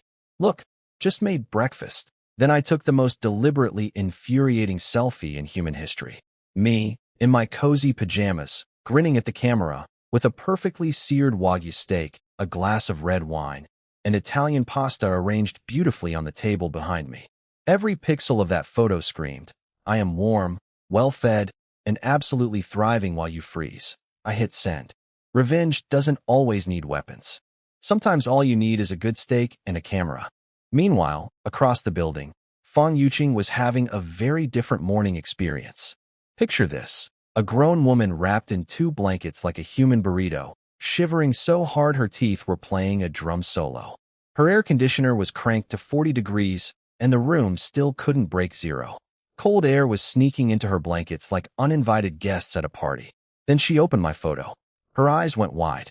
There I was, Zhang Yi, same building, same neighborhood, wearing thin pajamas, casually eating Wagyu steak, and drinking wine that costs more than her monthly rent. Looking warm, relaxed, and absolutely unbothered. She recognized everything instantly. Top grade A5 Wagyu. French wine from a premier estate. Minimum 20 to 30,000 yuan per bottle. This woman could identify luxury goods the way a sommelier identifies grapes. It's her superpower. Her only useful skill in the apocalypse would be telling you exactly how expensive the food is that she can't have. Her jealousy went nuclear. She fired off a text dripping with hints thicker than the snow outside. "Wow, that looks so nice. I wish I could have steak and wine too." Old Zhang Yi would have sprinted through a blizzard to deliver a 5-course meal to her door. New Zhang Yi typed back one beautiful sentence. "Then go to the supermarket and buy some." The supermarket. In negative 65 degrees, where exposed skin freezes in seconds. I basically told her to go ice skating in a volcano, except the opposite. She was furious. "You're not even a real man. I gave you the perfect chance to impress me, and you blew it." Even now, wrapped in blankets, freezing, begging for food, this woman was still acting like she was doing me a favor by letting me serve her. The delusion was genuinely impressive. She still believed the blizzard would blow over in a few days, so she maintained her goddess act. Wouldn't directly ask for food. Too proud. Too stupid. Too cold. I tossed my phone aside and switched to the apartment building group chat for some quality entertainment. Grandma Lin, the self-appointed neighborhood dictator, was in full command mode, typing orders like a general who'd never been to war. "Everyone calm down. This is just a little cold spell. 2 or 3 days, tops. Do not go out and hoard supplies. Trust the authorities. The building committee will handle everything. Follow instructions. Don't cause trouble," some brave soul pushed back. "But the snow is insane. We can't even get outside easily. Shouldn't we stock up just in case?" "Yeah, grocery prices are probably skyrocketing right now." Grandma Lin dropped the hammer. "Are you trying to cause chaos? Hoarding supplies makes prices go up for everyone. If I catch anyone stockpiling food, I will personally report them to the authorities for disturbing public order." I read this with my mouth full of steak, smiling like a villain in a movie. Here's the tragic truth. Today was day 1. The supermarkets still had food. Yes, going outside in negative 65 degrees was dangerous, but people could still make it to a store and grab supplies. This was literally their last window of opportunity. And Grandma Lin was slamming it shut, threatening people with reports and punishment for trying to survive. Every person who listened to her and stayed home was one step closer to starvation. Then the old bat turned her crosshairs on me. She tagged me in the group chat. "At Zhang Yi, you already hoarded a bunch of stuff before the storm. Don't be a bad example for everyone else. Stay home and behave. If I catch you going out to buy more, Don't blame me for getting serious. My face went dark for about 2 seconds. This woman was still holding a grudge about the chocolate incident. She couldn't get free stuff from me, so now she was using her tiny scrap of authority to take shots at me in public. I smiled and typed back, Grandma Lynn, nobody knows how long this blizzard will last. If it goes on for weeks and everyone runs out of food, are you going to take responsibility for telling them not to prepare? That one sentence cracked the dam. Other residents jumped in immediately. He's right. You're telling us not to stock up? What if we starve? Can you guarantee we won't run out of food? Grandma Lynn panicked. People were actually challenging her authority. In her group chat, she doubled down like a cornered animal. I can assure you all, supplies will not run short. The blizzard will pass quickly. Then she came for me again. And you, Zhang Yi, stop stirring people up. That's illegal behavior. You're disturbing public morale. Somewhere in her apartment, I imagine she was grinding her teeth to dust, muttering about finding some way to get me detained. I burst out laughing. Detained? By who? The police who can't drive through 10 feet of snow? The authorities who'll be too busy trying not to freeze? Her little committee power meant absolutely nothing now. She just didn't know it yet. I typed my last message with maximum casual energy. Relax, Grandma Lynn. It's freezing out there. You couldn't pay me to leave my apartment. Do whatever you want. Truthfully, my supplies were locked and loaded months ago. I didn't need to fight anyone over frozen cabbage at the supermarket. But the people who believed Grandma Lynn's "everything will be fine" speech, they were going to have a very rough couple of weeks. And then a rough couple of months. And then, well, let's just say Grandma Lynn's guarantee had an expiration date shorter than the milk in her fridge. I leaned back, popped another piece of steak into my mouth, and watched the group chat spiral into chaos. Everyone else's apocalypse was just beginning. Mine was a spectator sport. Boredom is a luxury, and I was drowning in it. While the rest of humanity was busy freezing and starving, I was sitting on my couch in pajamas, yawning, trying to figure out what to do with my endless free time. My apartment was a perfect temperature bubble. The insulation system was so good I could have grown tropical plants in there. Fuel supply? Infinite. Literally centuries worth. I could keep this place at a cozy room temperature until the sun burned out. TV was getting boring though. Most channels were either showing emergency broadcasts or going offline entirely. All the live streamers had disappeared too. Turns out even the most dedicated girl streamers won't dance in tank tops when it's -70 outside. If someone did, I'd have to give them a standing ovation and a survival medal. Time for Plan B, gaming. I opened my pocket dimension and browsed my electronics section like a kid in the world's biggest toy store. Hundreds of brand new shrink-wrapped consoles, PS5s, Switches, Xboxes, stacked like bricks. Game cartridges? Tens of thousands. I grabbed a fresh PS5, hooked it up to my 100-inch Sony TV, also liberated from the warehouse, thank you very much, and started playing Bayonetta 3. On standby I had Elden Ring, The Witcher 3, Sekiro, and if I really wanted to lose track of time, Civilization and Cities, Skylines. Games so long they could outlast the Ice Age itself. No job, no social obligations, no pretending to be nice to people. Just me, my giant TV, snacks, and an infinite game library. Honestly, the apocalypse was an upgrade. Then my phone ruined everything. Grandma Lynn, who else, was tagging me in the building group chat like I owed her money. Zhang Yi, the roads are buried in snow. Grab your tools and come outside to help shovel, not asking, not requesting, commanding. Like she was a 5-star general and I was a fresh recruit. She'd been trying to get people to come shovel snow, but basically nobody responded. So she specifically targeted me. Of course, I glanced out my bulletproof window. The snow was 3 meters deep. An entire floor of the building was buried. You'd need a bulldozer fleet, not a guy with a shovel. And I knew this snow wasn't stopping for another 3 months. Shoveling now was like trying to bail out the ocean with a teaspoon. No thanks. It's so cold out there I'd turn into a popsicle in 5 minutes. We can shovel after the snow stops. Other residents backed me up immediately. He's right, it's -70. We'd get frostbite instantly. We're in the South. We don't even own proper winter gear. Grandma Lynn went ballistic. What kind of attitude is this? The snow shoveling isn't for me, it's for everyone. You're young and strong. When disaster strikes, you should serve the people. Then she aimed her cannons directly at me. Zhang Yi, I am ordering you in the name of the building committee to go shovel snow. In times of crisis, we must unite under organizational leadership. Anyone who defies me is defying the committee. And when this blizzard is over, there will be consequences. She pulled out the committee card like it was a royal flush.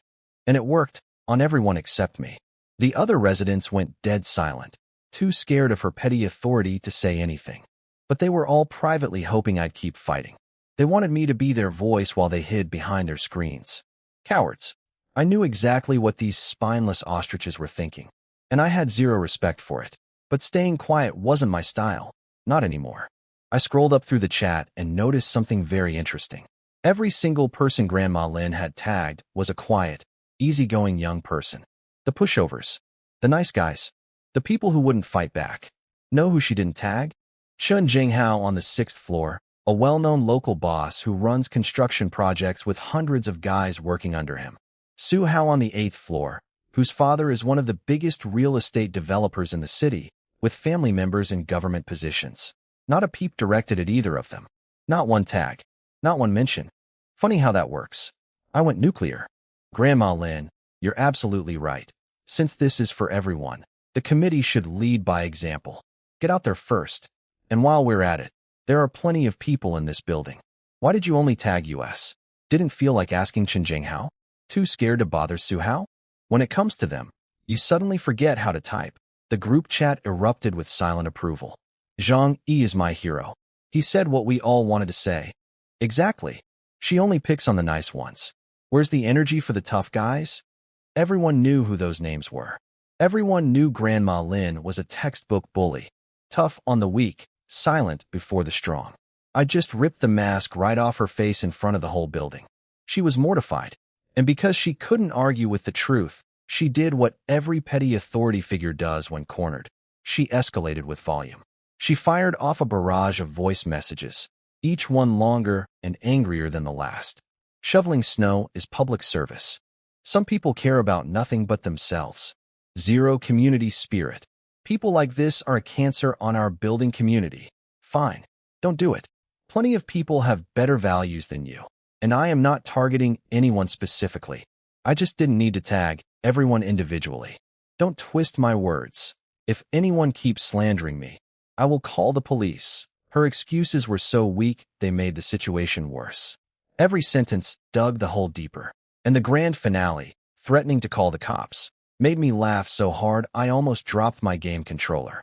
Call the police? In this? Ma'am, the police are currently buried under the same snow you want me to shovel. Their cars are frozen solid. Their stations are losing power.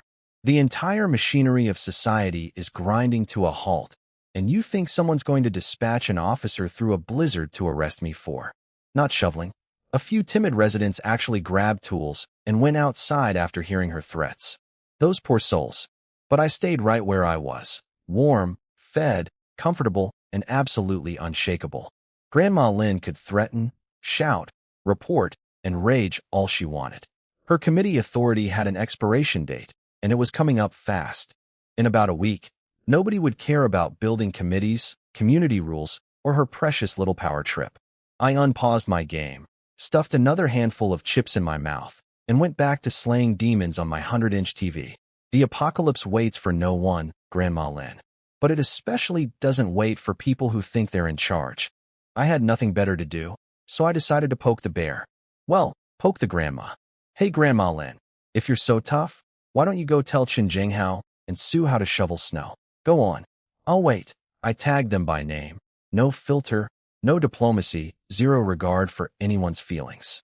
Chen Jinghao, street name, Brother Hao, local thug boss with hundreds of guys working under him. In my previous life, he was the one who led the charge into my apartment swinging an axe. Su Hao, spoiled rich kid whose daddy owns half the city's real estate.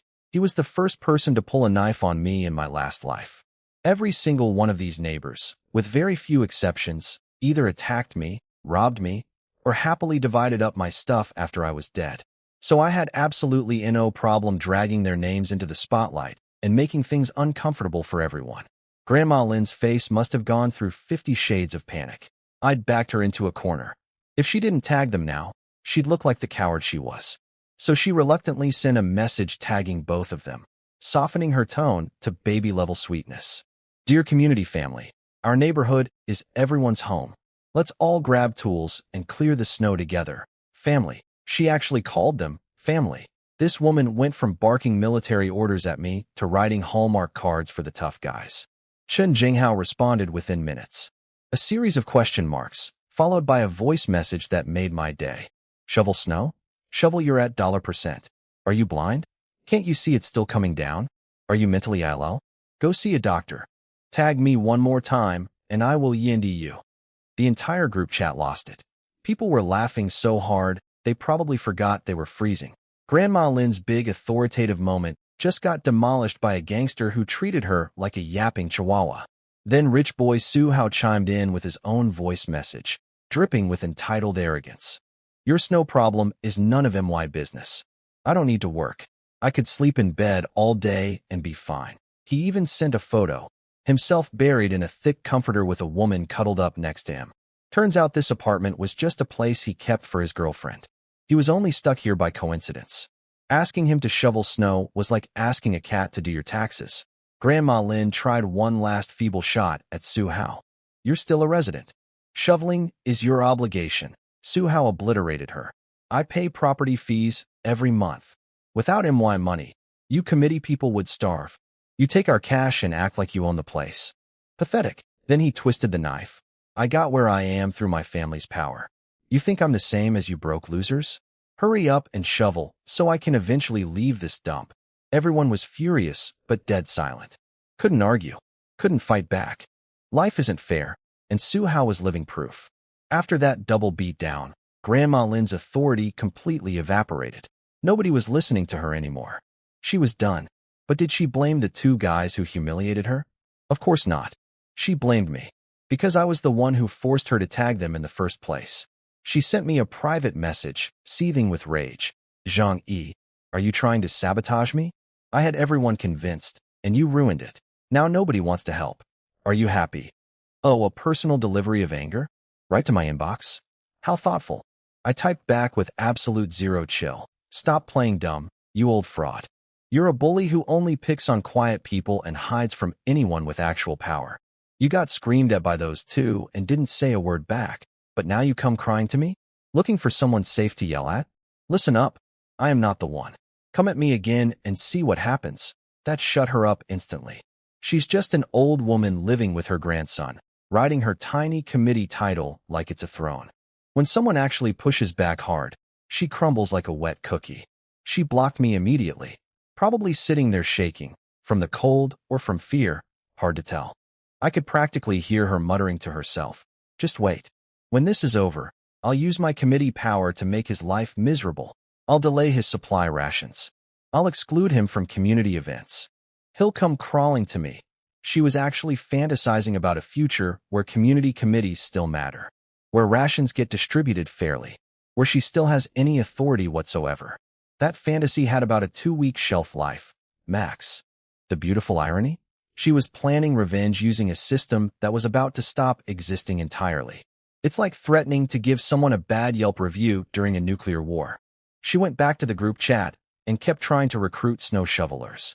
Some of the more obedient residents actually went outside with tools, braving negative 70-degree temperatures because they were too scared of her committee threats. Those poor, naive, frostbite-bound souls. I barely had time to enjoy my victory when my phone rang again. The caller ID showed Chen Jinghao. Apparently, Mr. Tough Guy didn't appreciate me using his name in the group chat to embarrass Grandma Lin. Now he was calling to intimidate me. The local gangster was knocking on the digital door of the guy who lives inside an 8 million yuan steel fortress with guns, crossbows, and enough supplies to outlast a continent. My eyes narrowed. Not from fear, from anticipation. In my previous life, this man led the attack on my home with an axe. He was at the top of my revenge list. And now he was voluntarily making contact. I wasn't going to leave my safe house. No need. But if this idiot wanted to come to me? Oh, I had plenty of ways to make that visit his last. I picked up the phone with a smile. The second I picked up, a tsunami of profanity crashed through my phone speaker. You think you can disrespect me? You mentioned my name in that group chat. I'll make sure you can't live in this city anymore. I have 100 ways to destroy you. Chen Jinghao. Local tough guy. Hundreds of goons under his command. Supposedly caught a few murder cases in his past. Everyone in the neighborhood walks on eggshells around him. His whole brand is, disrespect me even slightly, and I will ruin your entire existence. The man treats every minor social interaction like a gang war. All because I mentioned his name in a group chat. One time. To prove a point about Grandma Lynn being a hypocrite. And now he's calling me like I spray-painted his car. Did I back down? Did I apologize? Did I grovel? I laughed in his ear and called him a worthless piece of garbage. Who do you think you are? Stop acting tough with me, you pathetic waste of space. You're nothing. Go eat dirt. The silence on the other end lasted about 1.5 glorious seconds before he absolutely exploded. But I was already on a roll, pouring out insults I'd been storing up since my previous life, when this exact man led the charge into my apartment with an AXE. All you can do is bark through a phone. You're useless. Scary? You? Go find a toilet to yell into. It'll care more than I do. Click. Hung up. Blocked his number. The mental image of Chun Jinghao staring at his phone, mouth open, veins bulging, absolutely losing his mind because someone just hung up on him mid-rage. That image was better than any video game. Speaking of which, I strolled over to my surveillance system and switched on the cameras. 300 eyes watching every floor of this building. My very own reality TV show, Angry Neighbors on Ice. Camera 6, 6th floor. Sure enough, Chen Jinghao's door burst open like it was kicked by a bull. Out he came, puffy jacket, baseball bat in hand, murder on his face. He'd left his jacket unzipped to show off his chest tattoos, because apparently looking intimidating is more important than not dying of hypothermia. One step into the hallway and the -70-degree air slapped him across every exposed tattoo. He flinched so hard, he almost dropped his bat. When he realized nobody was watching, he frantically rubbed his hands together and scurried into the elevator like a very angry, very cold cockroach. I watched him rising floor by floor on my monitor. 22nd floor, 23rd, 24th, coming right to me. I calmly reached under my coffee table and pulled out my hunting crossbow. This particular model is designed for wild boar. A 300-pound pig takes a bolt from this thing and gets a 20-centimeter arrow buried deep in its body. A human leg? Piece of cake. I hummed a little tune while loading the bolt. Practice had made me pretty sharp. Within 15 meters, I could reliably hit a watermelon-sized target. And a human head is roughly watermelon-sized. Just saying. My fortress door had a special feature I hadn't mentioned yet. A shooting port 2 meters up, only openable from inside. I grabbed a chair, climbed up, flipped the port open, and aimed my crossbow down the hallway. Handgun in my pocket too, just in case Mr. Tough Guy turned out to be bulletproof. Spoiler, he wasn't. The elevator dinged. Out stomped Chen Jinghao, bat swinging, mouth running at full volume. Zhang Yi, get out here, you coward. He started hammering on my door with the baseball bat, smashing it over and over, screaming obscenities that would make a sailor blush. What he didn't realize was that this door was 20 centimeters of bulletproof military-grade alloy. He might as well have been hitting a mountain with a toothpick. The bat bounced back so hard it probably stung his hands. Meanwhile, I could hear a faint tink-tink-tink on my side, like someone politely knocking with a pencil. He was so busy screaming and swinging that he never noticed the tiny opening above him, never noticed the crossbow barrel pointing at his body, never noticed me grinning behind the sights. I aimed at his head first. One shot, and it's over. Quick, clean, permanent. But then I paused. In the apocalypse, everyone in this building was going to die eventually. Chen Jinghao included. If I killed him now, it'd be instant. Painless. Merciful. And this man who led the mob into my home, who swung an axe at me, who helped tear me apart, did not deserve mercy. I adjusted my aim downward. Thwip. The bolt punched clean through his lower leg. In and out the other side. Complete penetration. Chen Jinghao let out a scream so loud it probably echoed through every floor. He collapsed on the ground, clutching his leg, howling like a wounded animal. Blood poured out and immediately started freezing in the -70-degree air, turning his pant leg into a red popsicle. At this temperature, with that kind of wound, no hospital access, and no medicine, that leg was done. Infection was guaranteed. The cold would make everything worse. He'd spend his remaining days in agony, limping, bleeding, freezing, slowly deteriorating. Could I have killed him? Easily. Did I want him to die quickly? Absolutely not. For half a second, the realization hit him. He wasn't dealing with some quiet neighbor he could bully.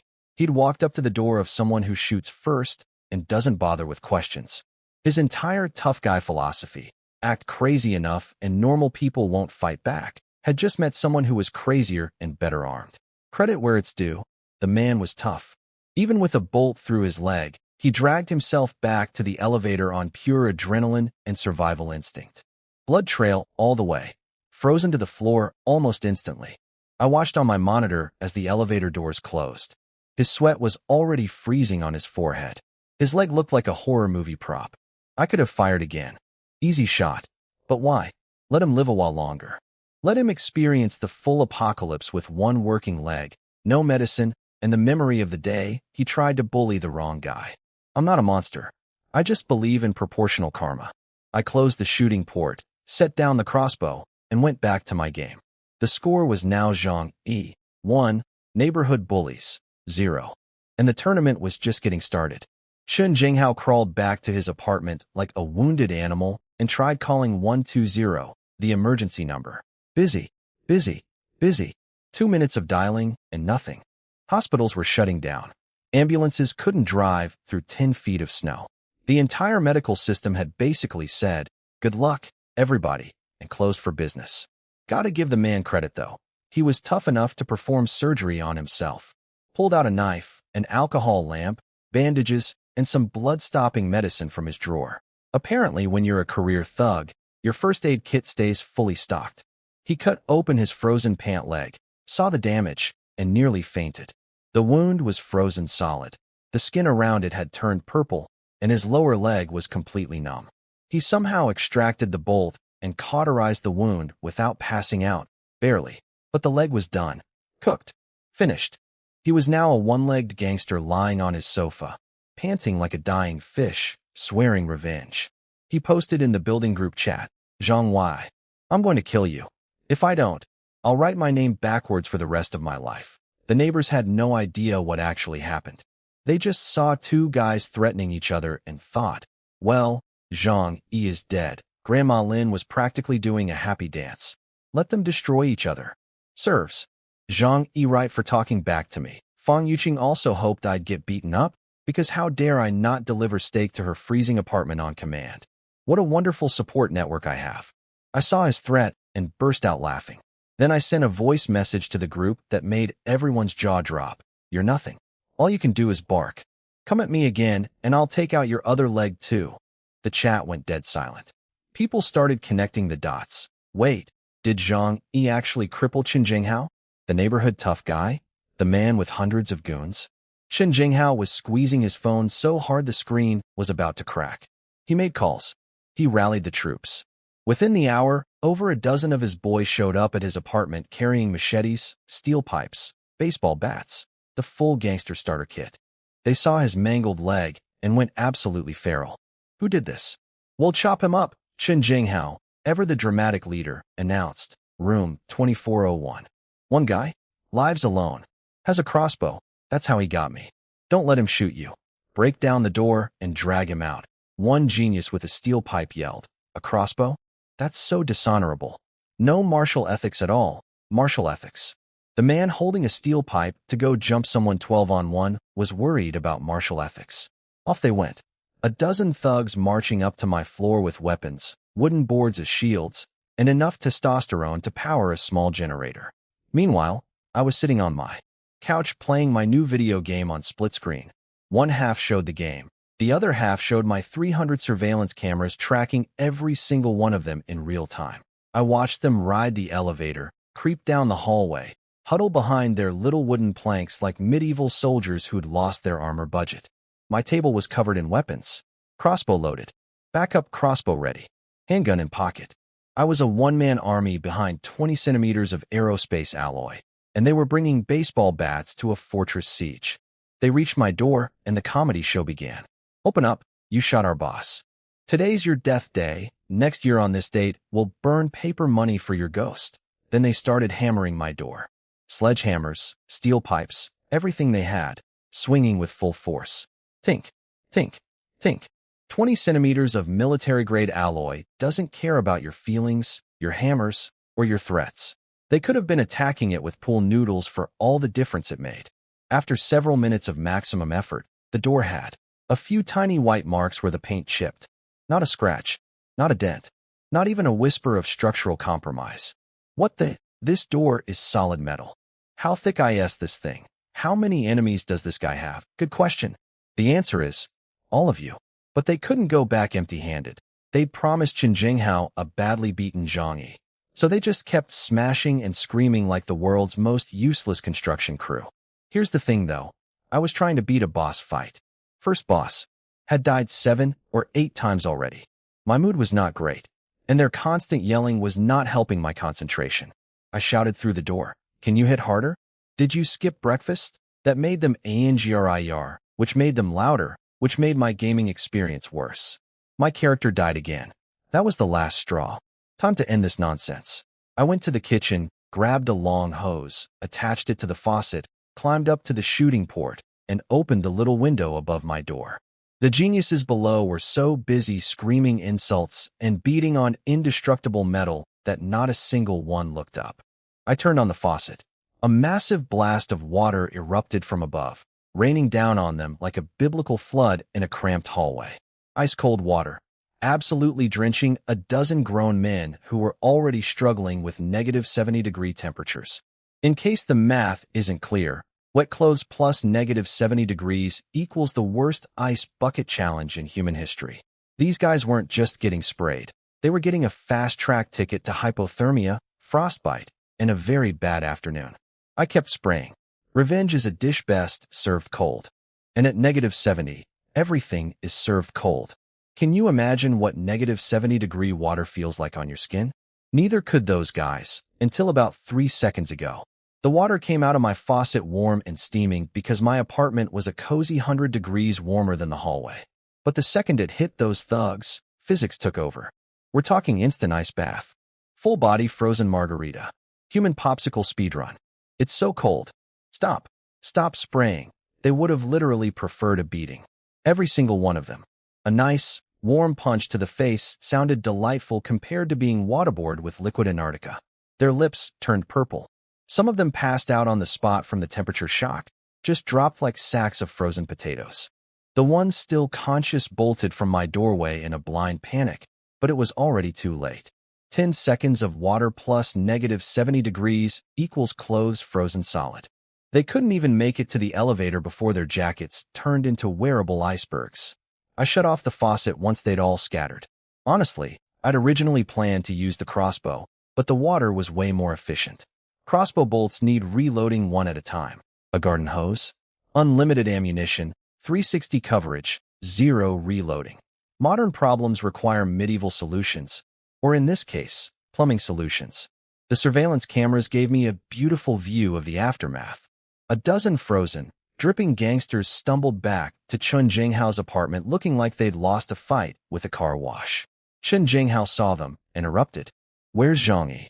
Did you get him?" His boys were too busy fighting each other over blankets and dry clothes to answer. 12 soaking wet men, one apartment, not enough bedding. Several of them stripped naked and started hugging each other for body heat. The camera footage of that was something I wish I could unsee. Finally, someone managed to stop shivering long enough to explain. His door is impossible to break. We hammered it for ages and only chipped some paint, and then he hosed us from above. With water. We almost died. Chen Jinghao's face went through anger, confusion, more anger, and then settled on calculating evil. Fine. His house is a steel turtle. But he can't stay inside forever. Post guys nearby. The second he steps outside, kill him. His shivering thugs nodded and tried to look fierce, which is difficult when you're purple-lipped, half-naked, and sharing a blanket with another grown man.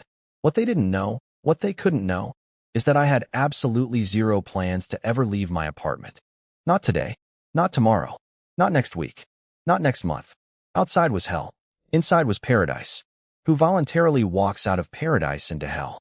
Nobody with a functioning brain, that's who.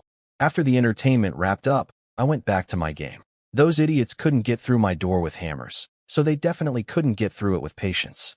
Let them sit in the cold hallway waiting for me to come out. They'd freeze to death before I ran out of snack food. Later, I wandered over to my window to check the scenery. Down below, some residents had actually gone outside to shovel snow. I spotted Uncle Yu. Of course he was out there, the stubborn, kind-hearted old soldier. Always first to volunteer. A handful of nice young people from the building were with him. Grandma Lin and her committee crew, nowhere to be seen. Shocking. The woman who ordered everyone to shovel was apparently too important to touch a shovel herself. They worked for hours against 3 meters of packed snow, trying to dig a path to the front gate. Even if they succeeded, then what? The entire city was buried. Roads were gone. Only industrial snow-clearing machines could handle this mess. And this was the South. Those machines didn't exist here. They were shoveling their way to nowhere. After half an hour in that cold, frostbite would start. Their gear wasn't designed for this. Their bodies weren't designed for this. Nothing about this situation was designed for humans. I shook my head. Those obedient, kind-hearted people were truly pitiful. But it was their choice. Nothing I could do about other people's decisions anymore. My only job now was keeping myself alive and comfortable. Lunch hit around afternoon. I reached into my pocket dimension and pulled out a casual little meal. 1 whole Australian lobster, 1 beef Wellington, 2 Huangshan baked pastries, and a Coke. Nothing fancy, just a normal Tuesday. My new lifestyle had officially settled in. Sleep when tired, eat when hungry. Ignore the concept of day and night entirely. Why track time when you have nowhere to be and nothing to do except not die? I glanced out the window again. The snow shovelers had given up and gone back inside. The small patch they'd cleared was already buried under fresh snow. Hours of back-breaking work erased in minutes. I think they finally understood. Human effort against nature's fury is like a hamster fighting a hurricane. I stretched out on my sofa in a light shirt, room temperature a pleasant 27 degrees, and flipped through TV channels. Most stations across the country had gone dark. Only a few provincial channels and the national broadcaster were still transmitting. The anchors were doing their best with the material they had. Our leaders in the capital are coordinating the final offensive against the snow disaster. Reports indicate that. The United States has suffered over 200 million affected citizens and tens of millions of deaths due to poor disaster response. Our country's situation remains under control. Everything is improving. Please remain calm. Trust the authorities. Do not panic. Under control. Improving. I took a sip of my Coke and shook my head. The scale of what was happening out there was beyond anything governments could handle. They were trying. I'll give them that. But humans versus a planet-wide ice age is not a fair fight. Not even close. I changed the channel to something less depressing and took a bite of my beef Wellington. Outside, civilization crumbling under an endless blizzard. Inside, lobster, pastries, video games, and 27 degrees of pure comfort. The apocalypse was the best thing that ever happened to my work-life balance. Meanwhile, in the group chat, Grandma Lin was still going. Like a broken alarm clock that nobody can reach to turn off. Everyone saw the news, right? Our country is strong. This blizzard is nothing. Don't worry. Everything will work itself out. Oh, and if anyone's running low on supplies, just share with each other. No need to hoard. This will all be over soon. The replies were basically crickets. 2 days of non-stop blizzard with zero signs of stopping had finally started cracking people's optimism. Turns out reality is a better teacher than Grandma Lin. Then my phone buzzed. Fong Yuqing again. Zhang Yi, are you okay? She probably assumed Qin Jinghao had turned me into ground beef by now. But concern for my safety? Please. This woman had an agenda like she had designer handbags. Always. I'm fine. Oh, good. I could taste the disappointment through the screen. Then came the real reason for the message. So, we're out of food at my place. I remember you bought a lot of stuff. Could you maybe spare a little? I'll treat you to dinner later. She hit me with the cute emoji. The nuclear weapon of manipulative texting. In her mind, one sparkly emoticon from a pretty girl should be worth at least 10 cans of food. I smirked. She and Lin Canning had actually bought some supplies that day at the supermarket too. There's no way they'd gone through everything in just 2 days. She was fishing, trying to upgrade from instant noodles to my premium stockpile. Well, that was ages ago. I didn't keep much at home. I'm barely getting by myself. She pushed harder. Not even a few packs of instant noodles? Come on, you manage a warehouse. How can you not have food? Time for the kill shot. Noodles? Nah, I'm all out. I've been reduced to eating. I snapped a photo of my lunch table, the Australian lobster and beef Wellington still sitting there looking like a magazine cover, and hit send. On the other end of that message, Fong Yuqing's eyebrows probably flew off her face. Zhang Yi, are you doing this on purpose? Are you trying to make me angry? Her roommate Lin Caning poked her head out from under the covers, because yes, they were sharing a bed to stay warm. One look at my food photo, and her eyes turned greener than a traffic light. These two, little fairies, had never cooked a meal in their lives. Their entire food strategy consisted of ordering delivery or getting men to pay for dinner. With the city frozen solid, they'd been surviving on instant noodles and canned food, basically their version of prison rations. Lin Caning immediately started stirring the pot. Can you believe him? Eating lobster and steak while you're starving. And he claims to like you. What a fraud. Fong Yuqing was fuming. She knew I was deliberately taunting her. But somehow, in her magical world of self-delusion, she'd convinced herself that I was using food to make her surrender and become my girlfriend. Pathetic. He thinks a little bit of food is enough to win me over? Zhang Yi, you are so naive.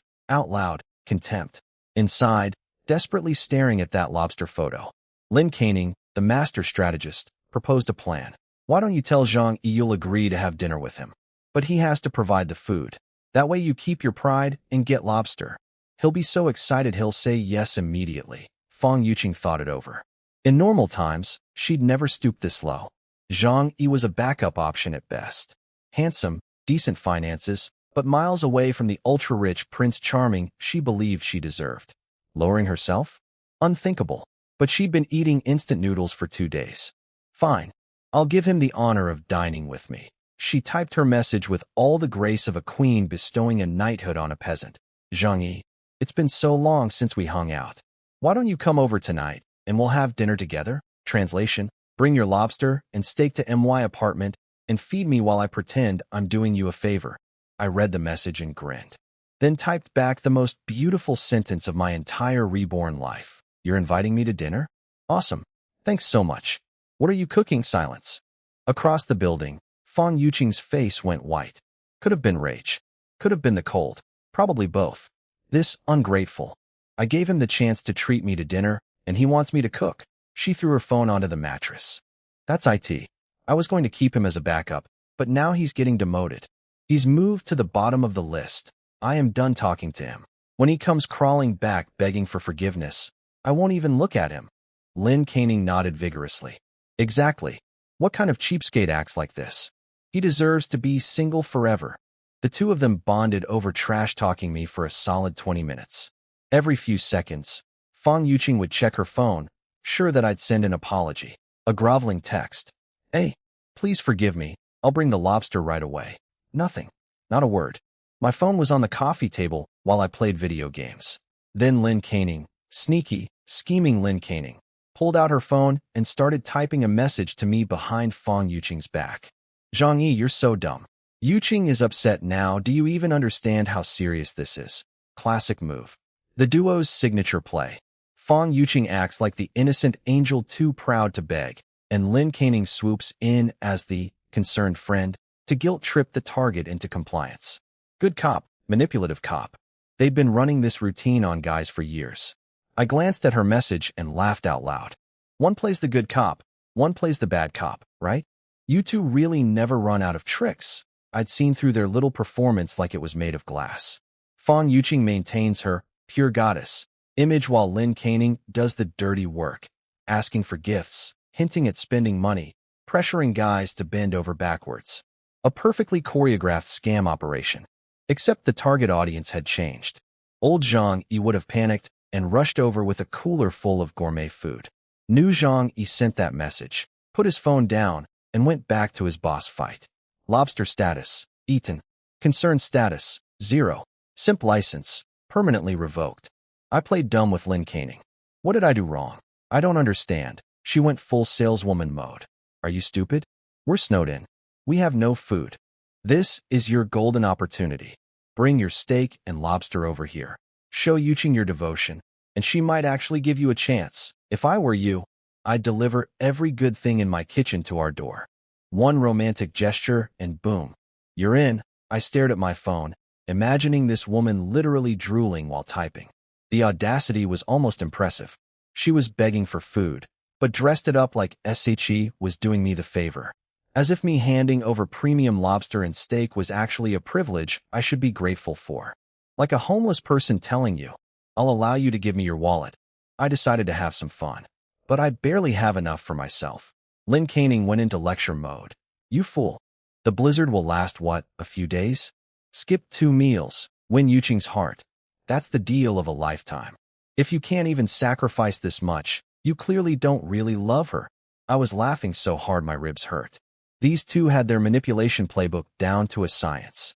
One plays the untouchable goddess, the other plays the pushy wingwoman. They'd been running this con on men like a professional tag team. Too bad their current target had already died once because of their tricks. Fool me once, shame on you. Fool me twice. Not happening because I literally came back from the dead to avoid it. I typed back one single character. Oh, just, oh, the most devastating syllable in any language. Lin Canning lost it. "Oh, what does OH mean? I just gave you a whole speech and that's your response. Bring me the food. I want steak and lobster too." The mask came completely off. She forgot she was supposed to be advocating for Fang Yuqing and just started demanding food for herself. Hunger is the ultimate truth serum. She sat there staring at her phone, probably questioning reality. Was it possible that Zhang Yi, the man who chased Fang Yuqing for 2.5 years, had simply stopped caring? No. He must be having a temporary brain malfunction. He'll come back. They always come back. She stomped over to Fang Yuqing and gave her a dramatic retelling of our conversation, naturally painting herself as the heroic friend who tried so hard to get food for them. Fang Yuqing put on her coldest, most regal expression. "Zhang Yi? Who is that? I don't know anyone by that name. Never mention him to me again." In her mind, I now needed to grovel, apologize profusely, and spend a fortune to earn back the privilege of being her backup boyfriend. The delusion was world-class. Then Lin Canning dropped the tactical suggestion. "Forget Zhang Yi. Don't you have other simps?" Of course she did. Every professional gold digger maintains a diversified portfolio. Enter Zhou Peng, the ultra-loyal puppy dog who also worked at the Walmart warehouse. The guy who blew his monthly salary on concert tickets she rejected. In Fang Yuqing's ranking system, Zhou Peng didn't even qualify as a backup. He was below backup. He was the backup's emergency contact. The man didn't even own an apartment, still renting. But desperate times call for desperate simps. Fang Yuqing sent Zhou Peng one message. 1. And within 5 minutes, this man appeared at her door carrying a backpack full of food. 5 minutes. He must have been sitting fully dressed with a packed bag just waiting for her to text. Like a rescue dog that heard the whistle. Working at the Walmart warehouse meant he'd brought home discounted goods over the years, so he actually had decent supplies. And he brought the good stuff. Picked it out specially. Probably arranged it nicely in the bag too. "Yuqing, whatever you need, just say the word. I'd do anything for you." Fang Yuqing rewarded him with a smile. Probably the first one she'd given him in months. "Thank you, Zhou Peng. You're so sweet." A few sugary words and he floated away on a cloud of false hope. The second the door closed behind him, her face snapped back to Ice Queen mode. "As if someone like you could ever be with me. Dream on. Next life maybe. Poetry. Pure poetry." Meanwhile, the building was starting to crack. Even with air conditioning maxed out, apartments were dropping below zero. Southern people had zero experience with this kind of cold. Nobody had stockpiled anything because Grandma Lin told them not to. Refrigerators were going empty after just 2 days. Grandma Lin was still chirping in the group chat about how everything was fine, but fewer and fewer people were responding. Reality was winning the argument. Me? I was having the time of my life. Gaming on my 100-inch TV. Working out with professional gym equipment from the warehouse. Reading survival manuals, Barefoot Doctor's Handbook, and Militia Training Manual, because you never know when amateur surgery skills might come in handy. Chen Jinghao and his crew had gone quiet. My little water party had left most of his guys sick with fevers and colds. No heating, no medicine, soaking wet clothes in -70. They were probably going to die from illness before starvation even became an issue. Chen Jinghao himself was stuck with a ruined leg and no hospital within walking distance. Or limping distance. Outside, the snow never stopped. Day and night blurred together under thick, gray clouds. The world was becoming one endless white void. On the morning of day 3, I rolled out of bed, grabbed a beautifully roasted Bianyafang duck, one of Beijing's finest, and checked the clock while taking a big, satisfying bite. It's almost time. The real show is about to start, and right on cue, my phone exploded. The group chat went absolutely nuclear. Day 3, the main event. The moment I'd been staying up all night waiting for like a kid on Christmas, except instead of presents, everyone else was about to get the worst gift imaginable. The power went out. Every single apartment in the complex went dark. Then, like dominoes falling in slow motion, the water stopped too. No electricity meant the water treatment plants couldn't function, which meant every faucet in every home just died. I knew this was coming down to the hour. The math was simple. Hydroelectric plants freeze when rivers freeze. Coal power plants shut down when workers can't get to work. After 3 days of burning through stored energy reserves, the grid was done. Toast. Game over. Somewhere out there, a handful of nuclear power plants were still humming, but what they produced was going straight to government facilities. Regular citizens? You're on your own now. Good luck with that. Me? I'd already fired up 2 silent generators before the blackout even happened. My lights never flickered. My heater never skipped a beat. My 100-inch TV didn't even buffer. While the entire neighborhood plunged into frozen darkness, my apartment was basically a lighthouse of comfort floating in an ocean of misery. I opened my phone. Every group chat showed 99 unread messages. The digital panic had officially begun. Does anyone have power? We lost electricity and water. What's happening? No AC, no heater, no water. It's -30 inside my apartment. We're going to freeze to death. Where's the government? Why isn't anyone helping us? I shook my head quietly. The government wasn't coming. Not for them. Not for most people. When the entire planet is buried in snow and 95% of humanity is doomed, rescue operations become extremely selective. Today was the day the apocalypse stopped being an inconvenience and became a death sentence. Without electricity and water, mass casualties were inevitable. I glanced around my glowing, heated apartment. Fireplace crackling. Generators purring. Pocket dimension stuffed with enough supplies to open my own Costco. My heart rate was completely normal. The building group chat was a masterpiece of escalating terror. My apartment is -35. Even under 3 blankets, I'm shaking. We have no food left. Can't go outside. What are we supposed to do? We're supposed to drink snow. Then people started tagging Grandma Lynn. Hey, Grandma Lynn, didn't you say everything was fine? I listened to you and didn't stock up. Now what? When is someone coming to save us? Answer US. Oh, this was getting good. Now here's where things got really interesting. Grandma Lynn was panicking harder than everyone else, because through her committee connections, she'd gotten the real news. The internal messages from her committee group told the actual story. This is a once in hundreds of thousands of years extinction event. The government can't possibly help everyone. Major cities have already fallen. We need to start collecting supplies from residents. Use the committee's authority. But isn't that basically stealing from people? If we don't, we'll be dead in 3 days. It's us or them. The committee members were planning to go door to door, using their official status to confiscate supplies from regular people. The woman who told everyone not to stockpile was now planning to take what little they had left. I knew this trick from my previous life. She'd pulled exactly this scam before, using her position to guilt and threaten people into handing over their food. Classic predator behavior wrapped in a community leader costume. Grandma Lynn looked at her shivering grandson Little Tiger under their pile of blankets. Grandma, why is it so cold? When are Mommy and Daddy coming home? Her son and daughter-in-law were stuck in another city, trapped in their own rental apartment, barely surviving themselves. Nobody was coming. Something hardened behind her eyes. Survival mode activated. Morality deactivated. She jumped into the building group chat with her biggest, most authoritative announcement yet. Everyone, the power outage is temporary. Repair crews are working on it as we speak. Lie. The government has issued an order. The building committee will now assume management of all residents during this emergency. Bigger lie. Everyone must cooperate with our directives. Anyone who refuses will be reported to the police for arrest and prosecution after the emergency ends. The biggest lie. She was literally making up government orders to scare people into obeying her so she could steal their food. In negative 30-degree apartments with no power and no water, she was playing politics. Incredible. The residents were angry but terrified. Nobody dared push back. Committee authority still carried weight, for now. I read her messages while eating roast duck and almost choked from laughing. I knew every word was a lie. I'd watched her pull this exact routine in my previous life. But did I expose her? Nah. Why would I? These neighbors' survival wasn't my responsibility. Most of them would have happily killed me for a can of beans in a few weeks anyway. Let Grandma Lynn play her little power games.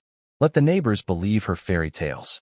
None of it touched me behind my 20 centimeters of aerospace alloy. Power outage. I had generators, batteries, and enough fuel to run a small town for 3 centuries. Water shortage? 500 tons of stored tap water plus tens of thousands of tons of bottled water and drinks in my pocket dimension. I turned on my PS5, picked up my controller, and loaded my save file. The rest of the world had just entered survival mode. I had just entered level 2 of my game. Different priorities. Life was beautiful. Gaming, imported snacks, 27 degrees of pure warmth. I was living in a bubble of perfection while the entire planet froze. The only thing missing was a woman, but after getting murdered because of one in my last life, that particular need was firmly at the bottom of my priority list. I once watched a woman kill her own husband with a blunt object over a single pack of instant noodles. Romance in the apocalypse? Hard pass. Outside my fortress, the situation had gone from bad to catastrophic. The entire city, honestly, 99% of the world, had lost power and water. Getting water was technically possible if you wanted to risk going outside in negative 60 to dig up snow. But electricity? Gone. Done. No substitute. Modern humans are soft creatures. We need our heaters, our air conditioning, our electric blankets. Take all that away and drop the temperature to negative several dozen degrees. People start dying. Fast. The government was trying. They'd eventually restore a tiny trickle of power from nuclear plants and renewable stations. Enough to charge a phone or boil some water for brief windows. But running an air conditioner or space heater? Forget it. Those days were over permanently. Chen Jinghao was having a particularly bad time. One ruined leg, no hospital, no medicine, and an apartment that was rapidly approaching the same temperature as the outside, negative 50, 60 degrees. His little gang of thugs? Even worse. My water hosing stunt had left most of them soaking wet and killing cold with zero way to dry off or warm up. Several had fevers hitting 39, 40 degrees. None of them had thought to keep basic medicine like ibuprofen at home. Going outside to buy some was suicide. Their only option was to tough it out. This was exactly why I didn't kill them on the spot. A quick death would have been mercy. Watching them slowly freeze and burn with fever, day after agonizing day, with absolutely no hope of rescue? That was the appropriate punishment for people who'd hacked me to pieces in my previous life. I sat cross-legged on my carpet, controller in hand, completely absorbed in my game. Outside, Arctic nightmare. Inside, warm lighting, stocked kitchen, endless entertainment. If there was a downside to my situation, I genuinely couldn't find it. Then Grandma Lynn dropped her biggest bombshell yet. She tagged everyone in the building group chat with an announcement so bold it almost deserved applause. Due to the extreme conditions, and by order of the government, the building committee will now be collecting supplies from every household for unified redistribution. This is an official directive. Every family must comply. Anyone who selfishly refuses to cooperate will be dealt with by the authorities after the emergency. Don't think you're above the organization. Remember, everyone has weaknesses. That last line was basically a threat. Hand over your food, or we'll find a way to hurt you. Real classy, Grandma. I laughed so hard I nearly dropped my controller. Same trick as my previous life. Identical playbook. She'd gotten insider information through the committee that the government had basically collapsed locally. She knew nobody was coming. She knew there was no official directive. She was fabricating government orders to terrorize people into surrendering their food so SHE and her grandson could survive longer. The scheme wasn't even sophisticated. Any smart person could see through it. Since when does the government tell a neighborhood grandma to personally confiscate private citizens' food? But in a building with 50-plus households, there were always going to be some scared, gullible people who'd comply. And every bag of rice she conned out of someone was another few days of life for her. The chat immediately split into two camps. Wang Min, a co-worker of mine on the 15th floor, a sensible, frugal housewife, pushed back. We can barely feed ourselves. You want to take our food and redistribute it? How is that fair? Another resident, Sun Jichao, joined in. Everyone's struggling. Confiscating what little we have is going too far. Grandma Lin hammered back with her classic weapon, fear wrapped in fake authority. These are extraordinary times. Extraordinary measures are required. The blizzard will pass soon. We're just reshuffling supplies temporarily. Some families have nothing.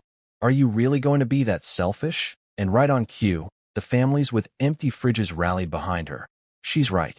We're neighbors. Help each other out. It's just food. Normally we can all afford it. Just share for now. This is an organizational decision. You want to go against the organization? Two factions screaming at each other in a group chat while the temperature dropped toward unsurvivable levels. Peak humanity. Fang Yuqing and Lin Caning? Silent. Their apartment actually had decent supplies. Zhou Peng the simp had made sure of that. But share? With peasants?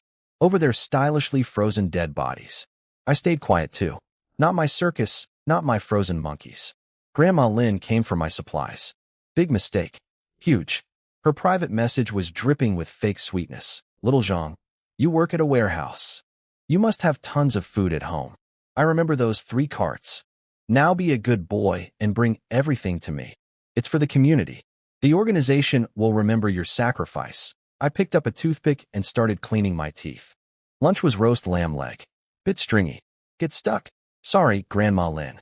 We're completely out of food over here. Totally empty. You know how it is. Even landlords have no spare grain these days. Then I hit her with the reverse card. Actually, could you send me a few packs of noodles? As a committee member, shouldn't you be leading by example? Show that community spirit. The silence that followed was so thick I could have spread it on toast. Then she dropped the sweet act entirely. Her voice went low and threatening like a movie villain who just took off her disguise. Zhang Yi, I'm not asking anymore. I'm speaking on behalf of the organization. Refusing to surrender your supplies is defying official orders. There will be consequences. Oh, she went there. The organization card. The big scary institutional boogeyman. Something inside me snapped. Not from fear, but from the sheer comedy of this woman pretending to be an authority figure during the literal end of civilization. Organization? You're waving a chicken feather around like it's a royal scepter. You're not even a real government employee. You're not a civil servant. You don't even have an official position. You're a volunteer who runs errands for the committee. You can fool some retired grandpas and grandmas with that act. But trying it on me? Are you out of your mind? Do whatever you want. I'll be right here. Waiting. I hung up. Blocked her. Done. Could practically hear her screaming through the walls. Zhang Yi, I'll kill you. Sure, Grandma. You're bundled under 5 blankets, unable to feel your toes. And you're going to come kill the guy in the heated steel fortress with crossbows and guns. I'll leave the light on for you. She wanted to kick me out of the group chat, but realized that wouldn't hurt me at all. She wanted to publicly shame me. But then everyone would learn that refusing to hand over supplies was an option, and her whole scam would collapse. She was trapped in a corner of her own making, with no moves left. So she swallowed her rage and moved on to easier targets. Over the next 2 days, I watched the whole pathetic operation through my 300 cameras. Grandma Lin went door to door, mixing threats with guilt trips, squeezing supplies out of the timid families. Some people actually fell for it and handed over food. Others told her to get lost. The bolder ones cursed her out so badly, she practically ran away. Chen Jinghao and Su Hao's doors. She didn't even approach. Funny how the organizational authority suddenly stops applying when there's a gangster or a rich kid on the other side of the door. By day 5, the building was starting to crack for real. Normal families keep 3 to 5 days of food at home. Even the warehouse workers who brought home discounted goods were burning through supplies faster than expected. Extreme cold makes your body consume more calories and fuel for heating. The math was brutal and simple. Supplies going down, temperature going down, hope going down. The group chat started getting ugly. The polite, patient people who'd been waiting for rescue were turning angry. The ones Grandma Lin had conned were furious. At Grandma Lin, you said you'd redistribute the supplies. Where's our share? We gave you our food 2 days ago. Our family has nothing left. You promised unified distribution. When even people who'd refused to contribute were jumping in, hoping to grab a piece of whatever Grandma Lynn had collected. And Grandma Lynn? She went completely silent, vanished from the chat like a ghost. Read receipts on, replies off. Because of course she did. She was huddled under 5 layers of blankets with her grandson, clutching the food she'd swindled from her neighbors, teeth clenched, muttering, "I worked hard to steal this food. You think I'm giving it back?" The community leader. The woman who told everyone not to stockpile. The one who threatened people with government punishment for hoarding. She'd collected supplies from desperate families under false pretenses and was now keeping every last crumb for herself.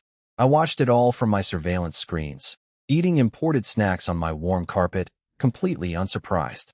In my previous life, I fell for her trick. Gave her my food. Earned nothing but a spot on the menu when the mob came for me.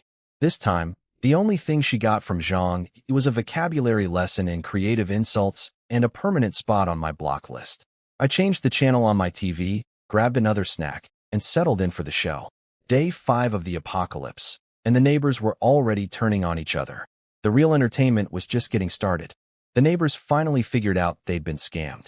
The group chat turned into a bonfire of insults aimed at Grandma Lynn. Every family she'd conned was screaming for their food back. Did she care? Not one bit. She'd thrown away her dignity the moment she decided to steal from her neighbors. Their angry emojis couldn't hurt her. Their curse words couldn't feed her. She was sitting in her apartment eating cookies with little Tiger, completely unbothered by the digital mob she'd created. But someone else was paying attention to those stolen supplies. Chen Jinghao, one-legged gangster extraordinaire. His fridge was empty except for frozen beer that had turned into sad, inedible ice blocks. His crew of thugs was camped out in his apartment, partly for warmth, partly because half of them were still sick from my water treatment, and partly because Chun Jinghao was smart enough to know that having muscle nearby would matter soon. Problem: a dozen hungry mouths, almost no food. Solution: Grandma Lynn had just publicly announced she'd collected everyone's supplies for redistribution. His eyes lit up like a slot machine hitting jackpot. She'd done all the hard work of stealing for him. And if anyone complained later, he could claim he was just collecting his fair share of the community supplies she'd promised to distribute. Technically, she said it was for everyone. He was just helping with the logistics. He called her up. "Hey, Grandma Lynn, heard you've got everyone's supplies. My family's running low. Send some over." I could practically hear her spine dissolving through the surveillance footage. She stuttered out some excuse about needing to finalize the distribution plan, and some families haven't contributed yet. Chen Jinghao's patience lasted about 4 seconds. "Listen, you old bat. Hand over the stuff, or I'm coming to get it. Your little committee title doesn't mean squat to me." Grandma Lynn tried one last desperate card. "I'm warning you. Don't do anything rash. I'm a committee member." He laughed so hard I heard it echo through the building. "Committee member? You think I care? Give me the food, or I'll take it myself." Click. Call over. Within minutes, Chen Jinghao mobilized his crew. A limping gang boss using a mop handle as a crutch in one hand and a baseball bat in the other, followed by a squad of thugs who were still half-sick and fully angry. They marched down to Grandma Lynn's floor like the world's most pathetic army. And I was watching the entire thing in high definition on my surveillance monitors. Feet up on the coffee table, bowl of chips in my lap, watching my TV show on one screen and the live security feed on the other. Oh boy, it's dog-eat-dog time. 2 of my least favorite people in the entire building, about to destroy each other. Day 5 of the apocalypse, and I was already getting premium entertainment. Christmas came early. Or rather, Christmas came frozen. While watching, a thought popped into my head. From my previous life, I knew Grandma Lynn's scam would keep working even after this incident. People are gullible. Thousands of years of cultural conditioning to obey authority figures meant some neighbors would keep falling for her tricks, handing over food to a woman who'd never share a crumb, unless someone exposed her in real time. I looked at my phone, looked at the surveillance feed, looked back at my phone. What if I recorded this whole thing and posted it in the group chat? A grin spread across my face that probably looked absolutely diabolical. That would be spectacular. I hit the record button. On screen, Chun Jinghao's crew reached Grandma Lynn's door and started hammering, demanding she open up, shouting threats that echoed through the frozen hallway. Now, our apartment complex has decent security doors, the kind that stop casual burglars. But these were not casual burglars. These were professional door breakers with years of experience. Baseball bats, steel bars, crowbars. They went at that lock like surgeons of destruction. Her door was not my door. No aerospace alloy. No bank vault engineering. Just a standard residential lock that had zero chance against determined thugs. Through the camera, I watched Grandma Lynn desperately shoving furniture against the door, tables, her sofa, anything she could move. Her face was chalk white, eyes bulging with terror. The lock broke. The furniture barrier crumbled like paper. The thugs poured in. The woman who'd spent 5 days terrorizing gentle families with fake government orders was now experiencing what it felt like to be on the other side of the door. I stuffed another chip in my mouth and kept recording. Karma doesn't always come quickly, but when it does, it brings friends. Angry, one-legged, baseball bat-wielding friends. Through my surveillance cameras, the show began. Chen Jinghao's crew smashed through Grandma Lin's door like it was made of cardboard. Her furniture barricade lasted about as long as a sandcastle against a tsunami. Then I heard it, a scream so loud and piercing it could have shattered her own windows. Chen Jinghao had walked in and slapped her across the face hard enough to rearrange her personality. This is what you get for scamming the neighbors. I'm doing God's work here, he was laughing while saying it. Truly a man who enjoys his job. Grandma Lin crumpled to the floor like a deflated balloon, while Chun Jinghao's boys fanned out through her apartment like cockroaches in reverse. Except instead of scattering, they were gathering. Kitchen, bedroom, closets, they ransacked every hiding spot she had. The hall, piles of instant noodles, bread, cookies, bottled water, everything she'd conned out of her trusting neighbors over the past few days. All of it now belonged to Team Gangster. Grandma Lin dragged herself across the floor and grabbed Chen Jinghao's leg like a scene from a bad drama. You can't take everything. Some of that is OURS. How will my grandson and I survive? Chen Jinghao looked down at her with the warmth of a freezer. Not my problem. Get OFF me. Then he kicked her in the face with his one good leg. The scream that followed could have won awards for sheer volume. Just when I thought the entertainment had peaked, Little Tiger, Grandma Lin's demon grandchild, came bursting out of the bedroom like a tiny, furious torpedo. One of the thugs had found his secret stash of chocolate cookies, and the kid lost it. He grabbed a fruit knife from a drawer and stabbed one of the gangsters right in the butt. In the butt. The guy yelped, spun around, and saw his attacker was a 6-year-old. The embarrassment on his face was almost worse than the wound. Getting shanked in the rear by a kindergartner, his street reputation just went negative. What happened next was, well, it was the apocalypse showing its true colors. The thug, nicknamed Number 5, was so furious that he kicked Little Tiger with everything he had. A full-grown man's full-force kick versus a 6-year-old. The kid went airborne, flew across the room, hit the wall, and slid down like a rag doll. The other thugs thought this was the funniest thing they'd ever seen. Haha. Number 5, when did you learn Kung Fu? You launched that kid like a football. Somebody should have filmed that. Number 5 pulled the knife out of his backside, looking extremely pleased with himself. Pretty cool, right? Should have gotten that on camera. Grandma Lin, who'd been playing dead on the floor to avoid more hits, heard her grandson's cry and snapped back to life. My baby. My grandson. She crawled toward Little Tiger while Chun Jinghao stood over her, pointing dramatically. This is the price of deceiving your neighbors. Justice has been served. Then they all strolled out laughing, arms full of stolen from the stolen supplies. A robbery of a robbery. A scam reversal. Karma playing ping pong with canned goods. Did I feel sorry for Grandma Lin? Let me think. No, not even a little. This woman had spent 5 days terrorizing families into giving up their survival supplies using fake government orders. She got a taste of the exact medicine she'd been prescribing to everyone else. But watching this scene also told me something important. The thin layer of civilized behavior that held this building together had officially cracked. And cracks only spread.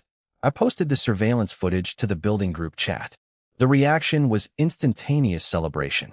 Huh, the scammer got scammed. Brother Hao is a hero. That's what she deserves. Justice. Beautiful justice. She had it coming. Karma is real. People were literally praising Chun Jinghao, the violent gangster with a criminal record, as a hero of the people.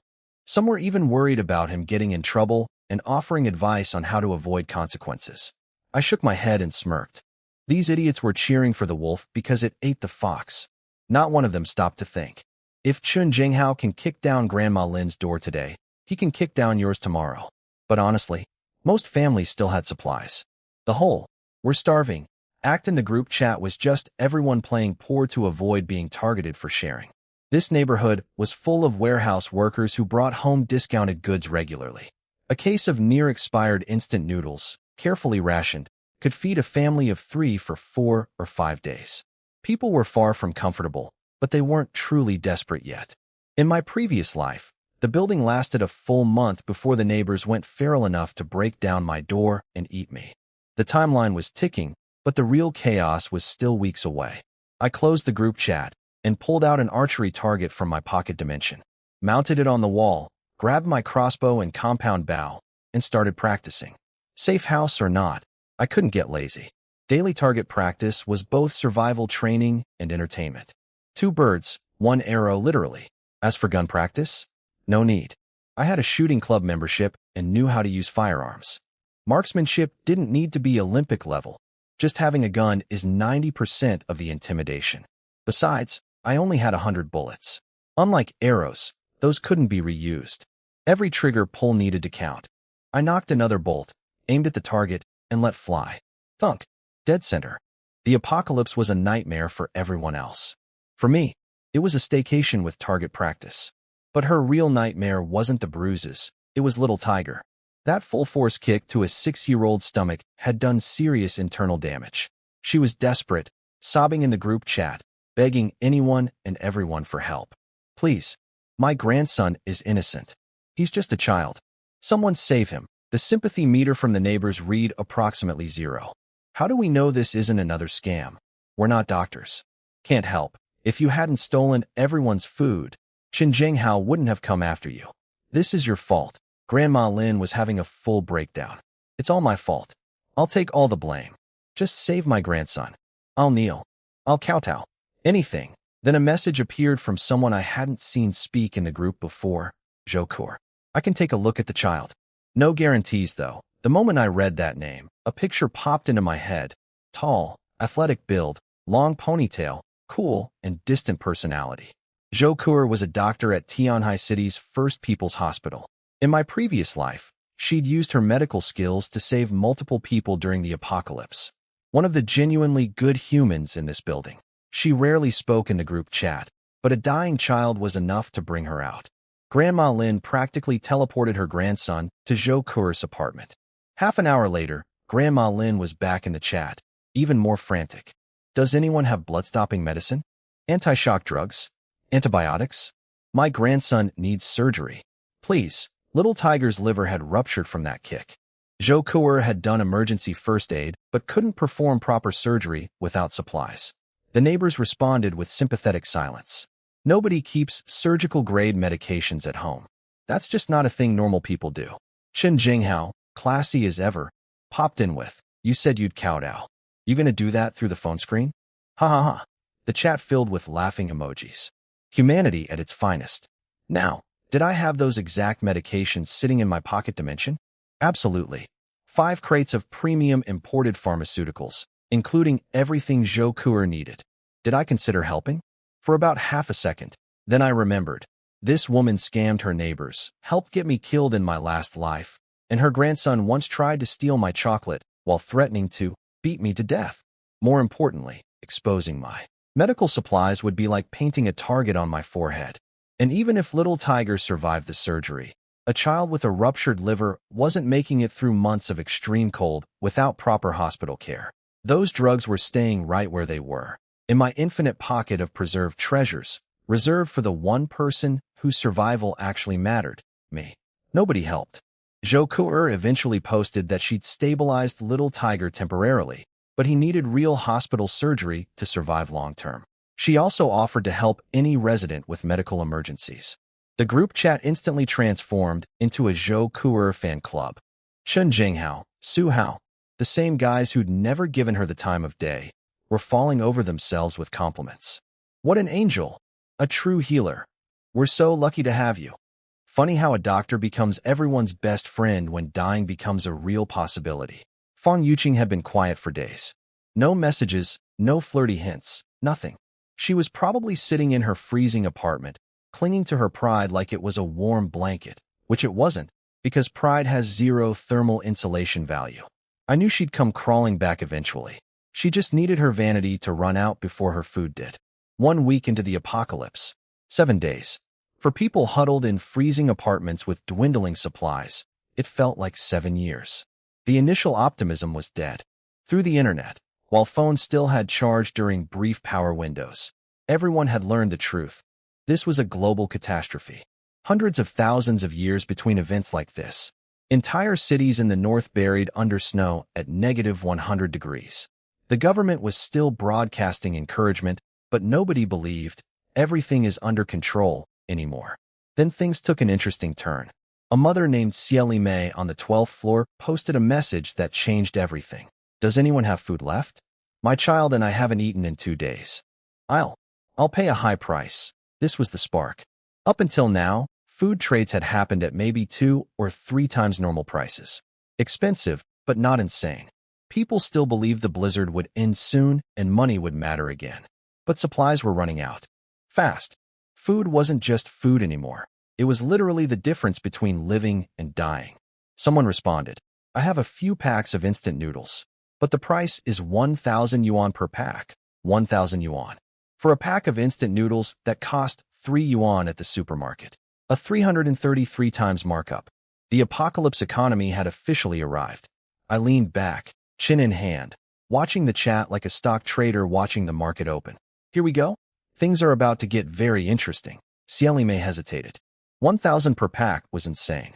People still had a tiny shred of hope that the storm would pass, that money would matter again, that 1,000 yuan would still be 1,000 yuan.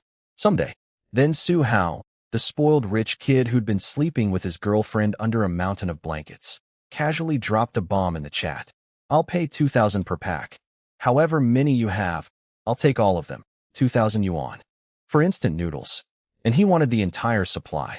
The rich kid had just fired the starting gun on the apocalypse food wars.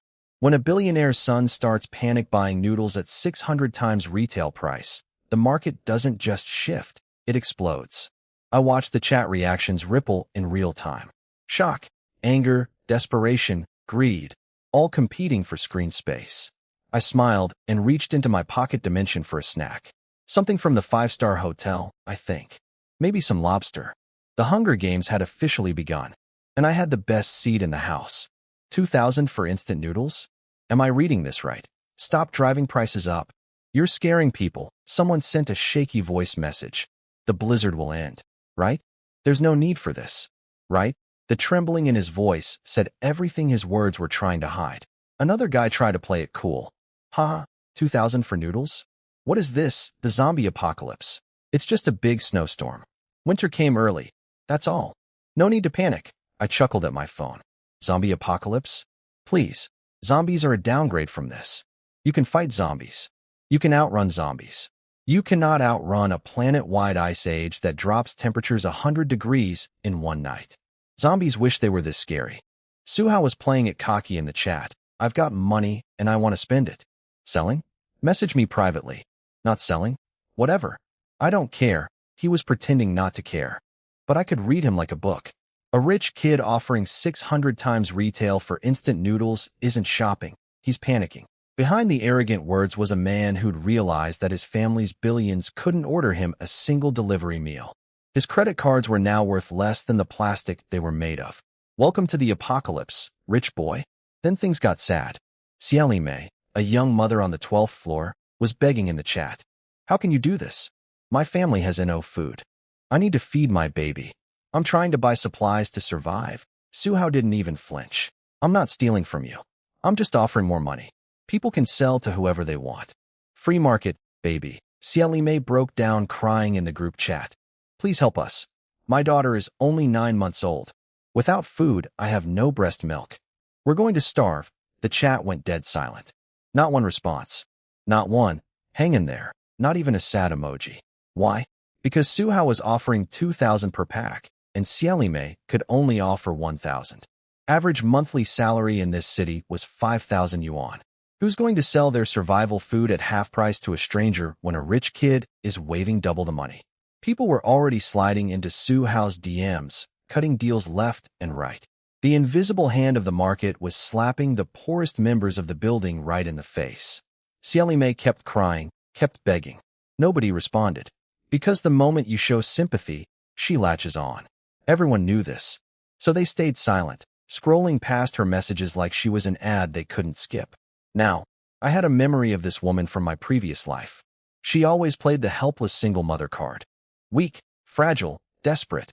But here's the thing. She and her baby survived. All the way through the apocalypse.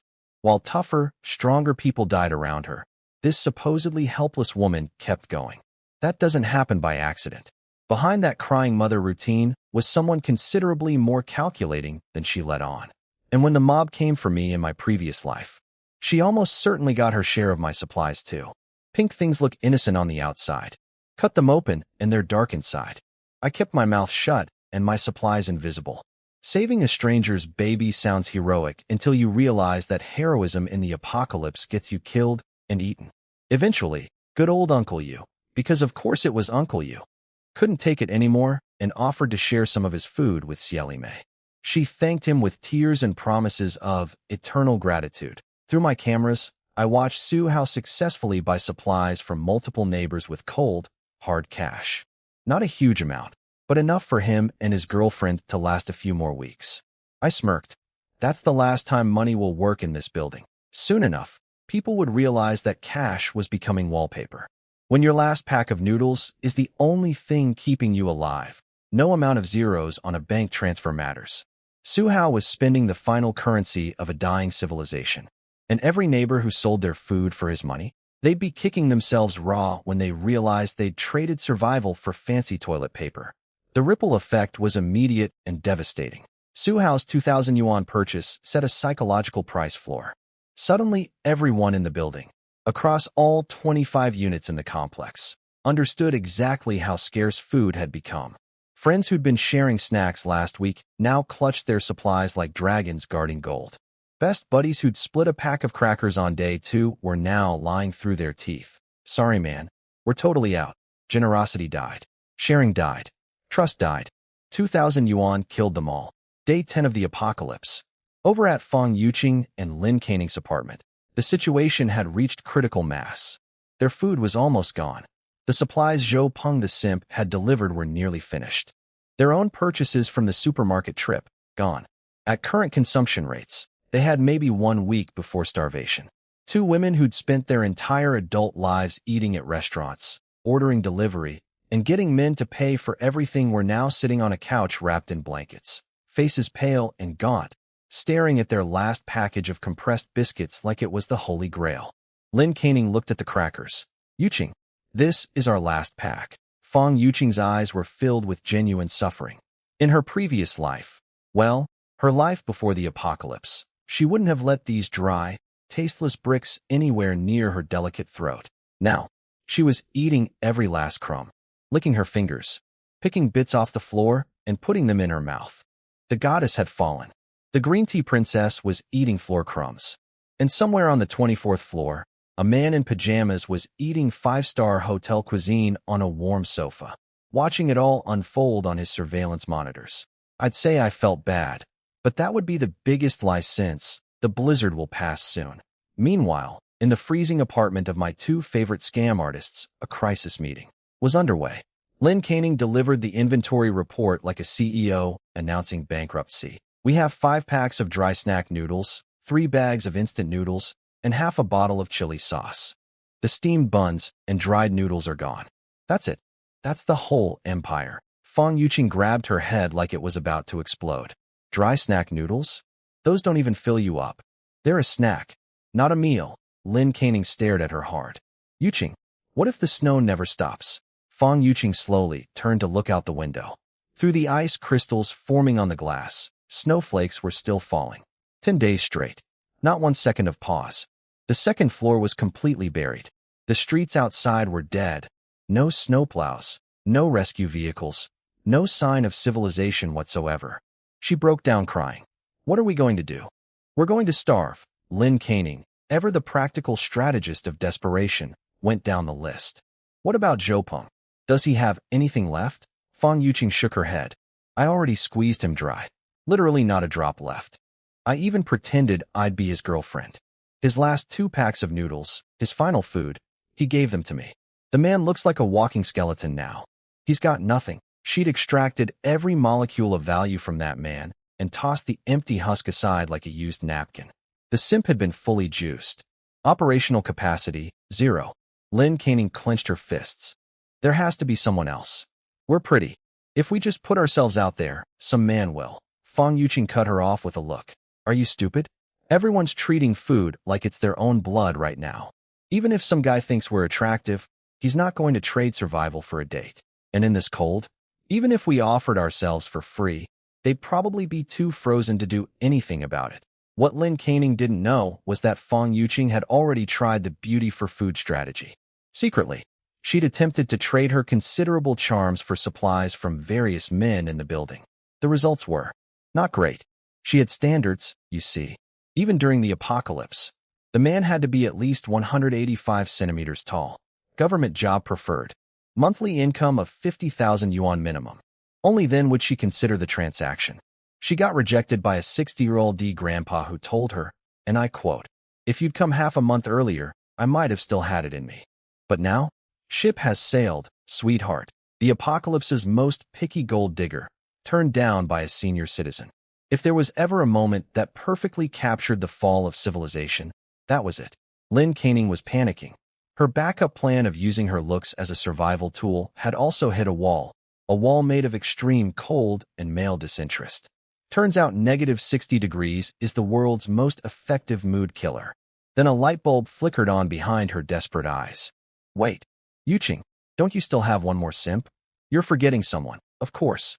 Me, Zhang Yi, the original backup, the veteran spare tire, the man they'd mocked, exploited, and thrown away, but never quite deleted from their contacts.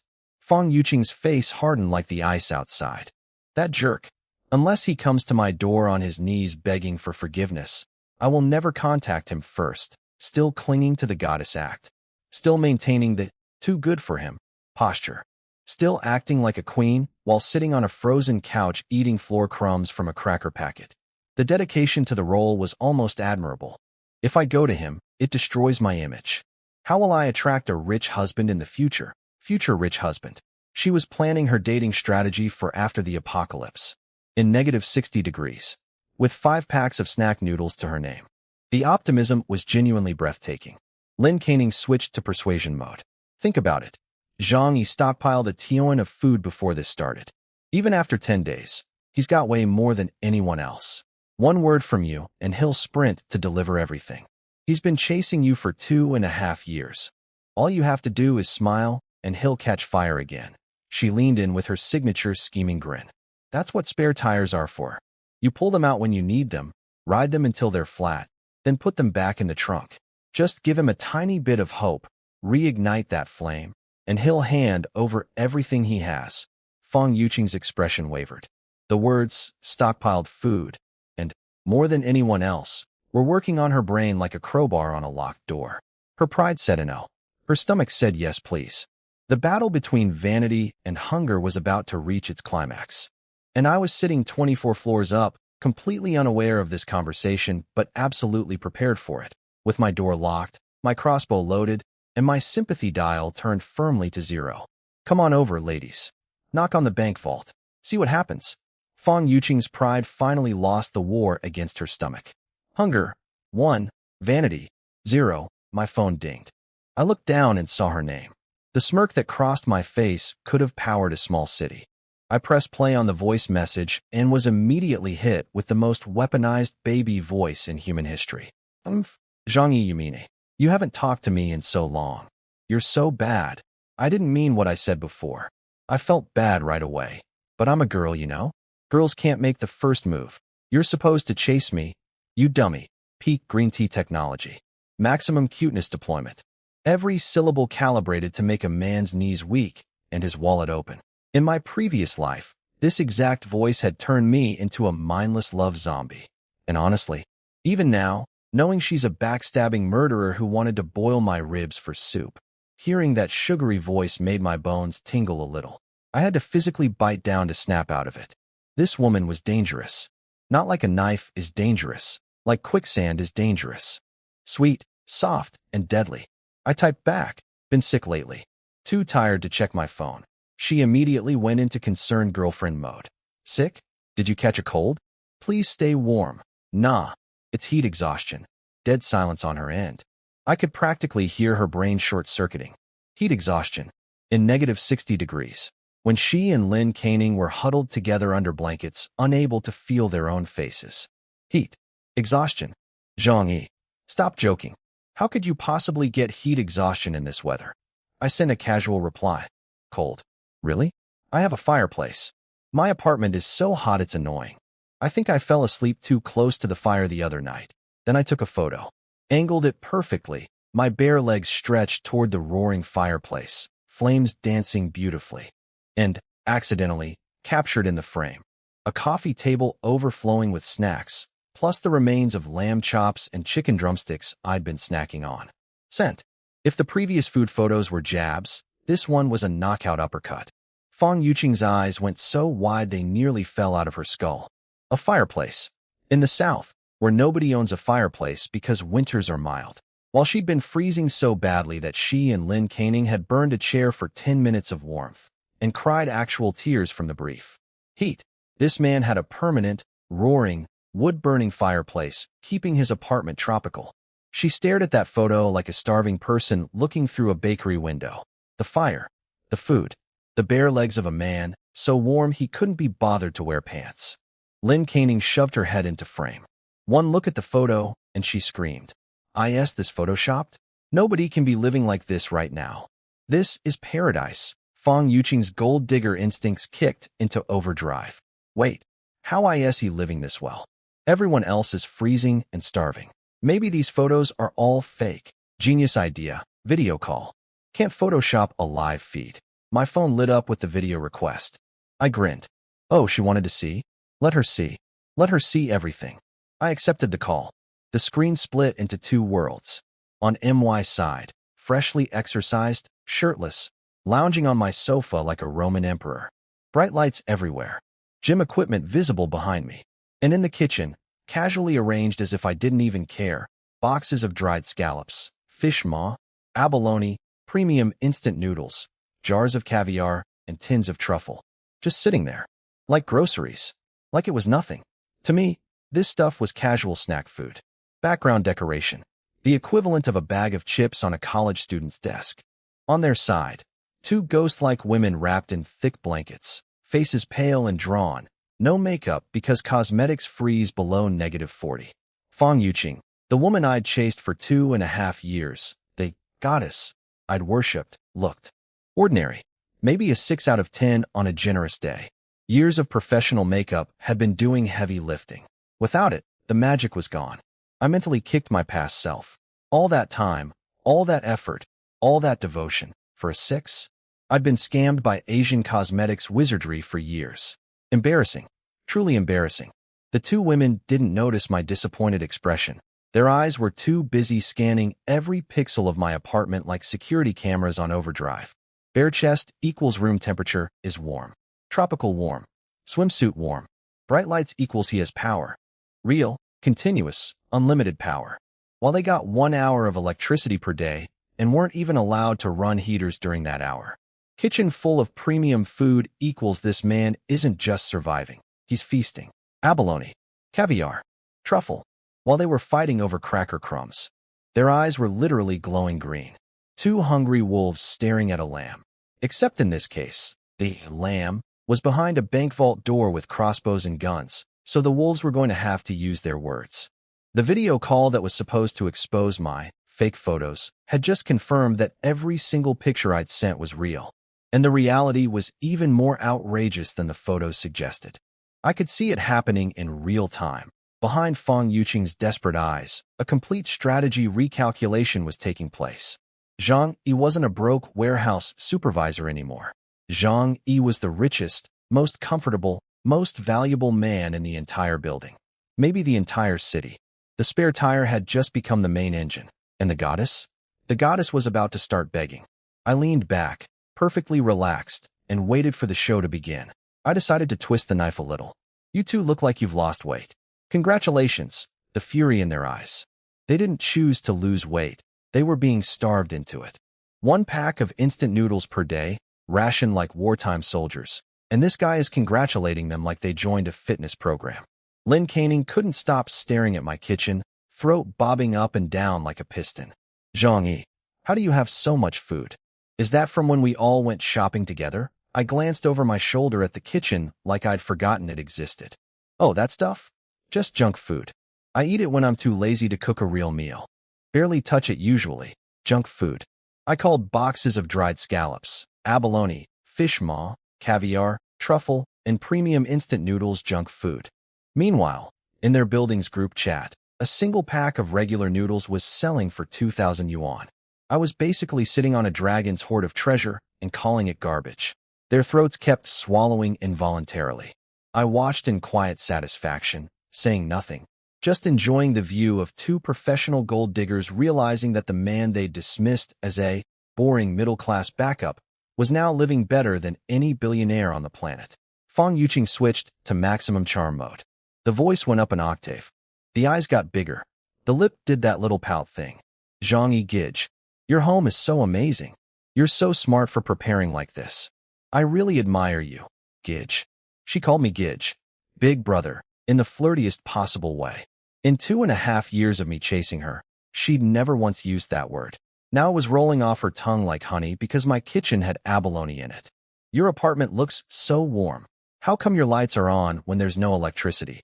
I flipped the camera to show my roaring fireplace. Oh, I installed a fireplace.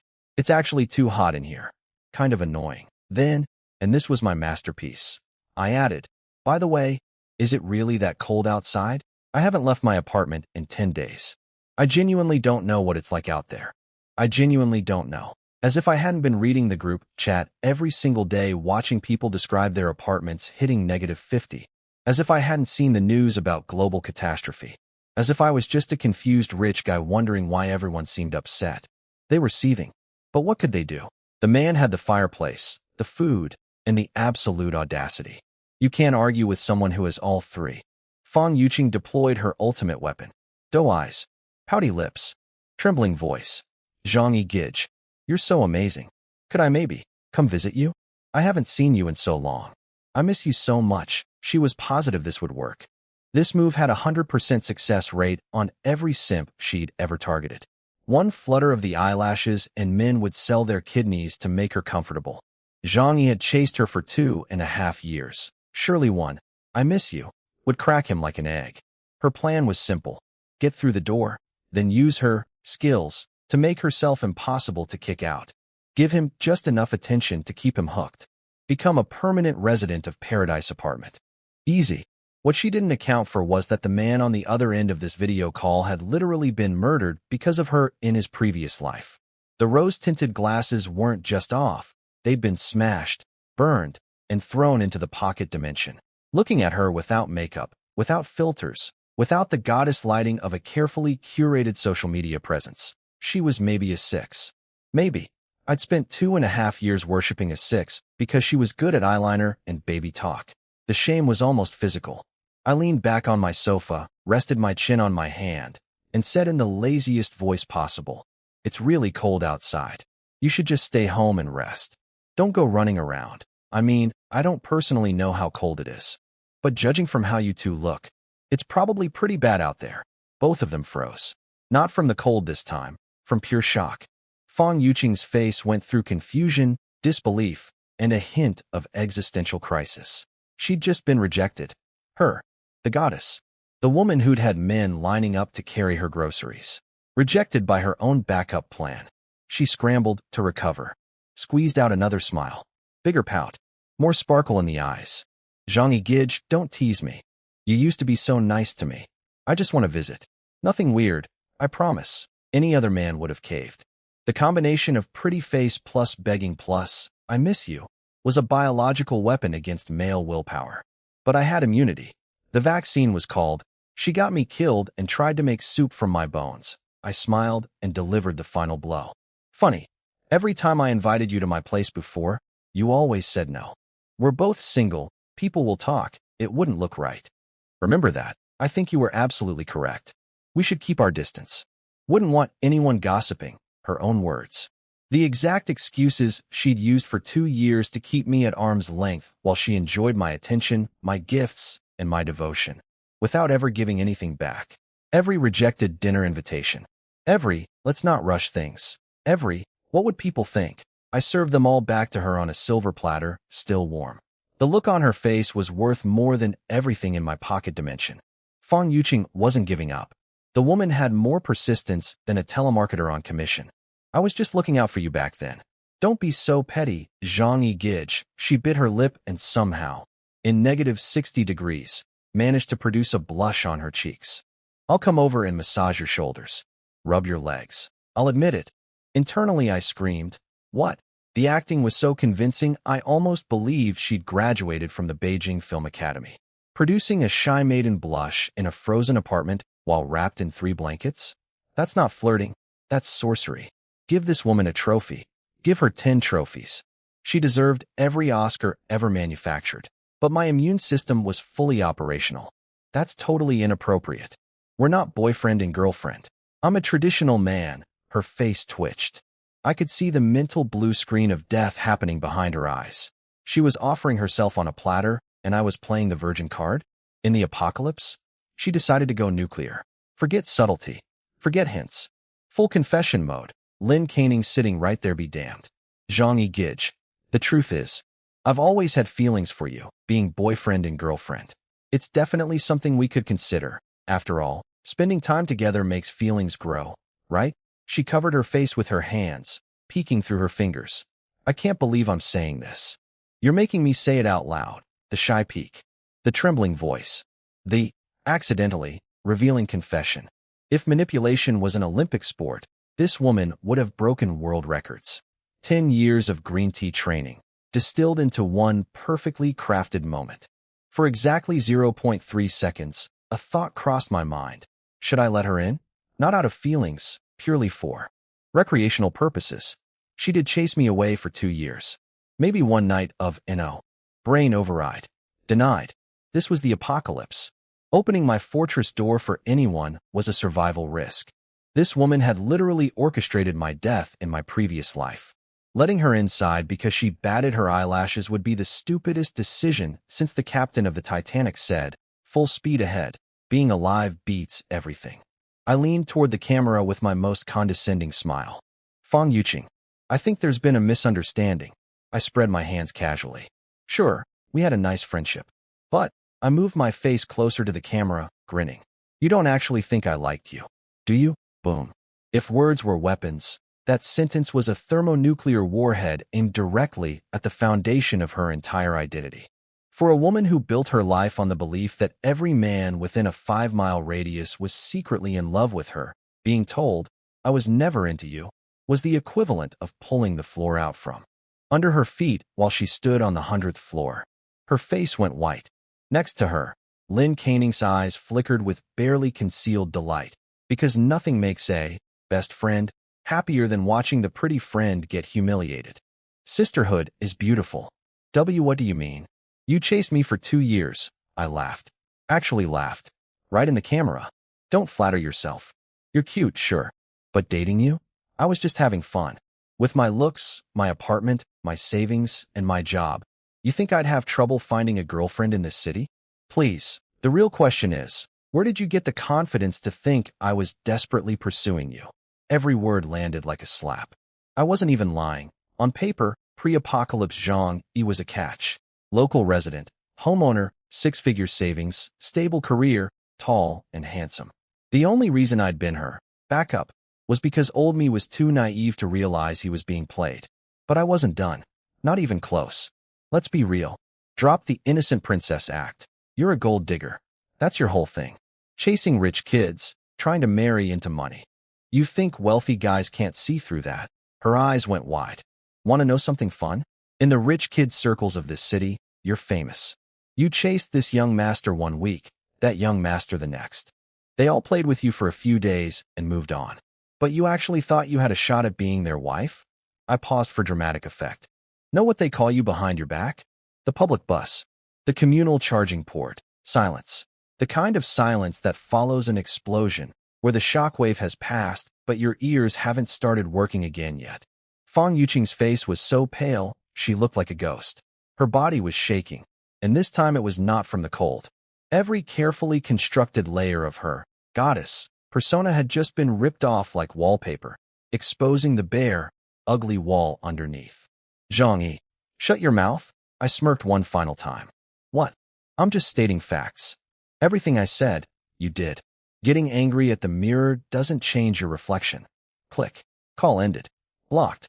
I tossed my phone on the cushion and stretched luxuriously on my warm sofa. Somewhere in a freezing apartment 6 floors below, a woman who'd spent her entire adult life believing she was irresistible had just been told, by her own backup plan, that she was never even the main option.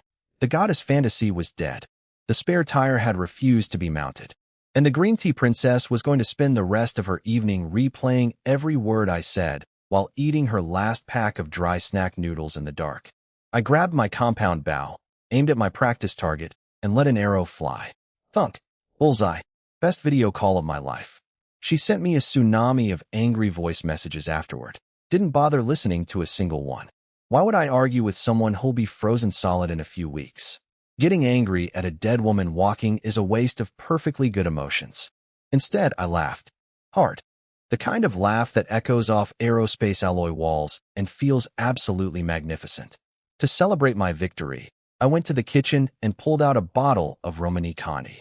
$20,000 a bottle. Stored in a temperature-controlled wine cabinet from the Walmart warehouse.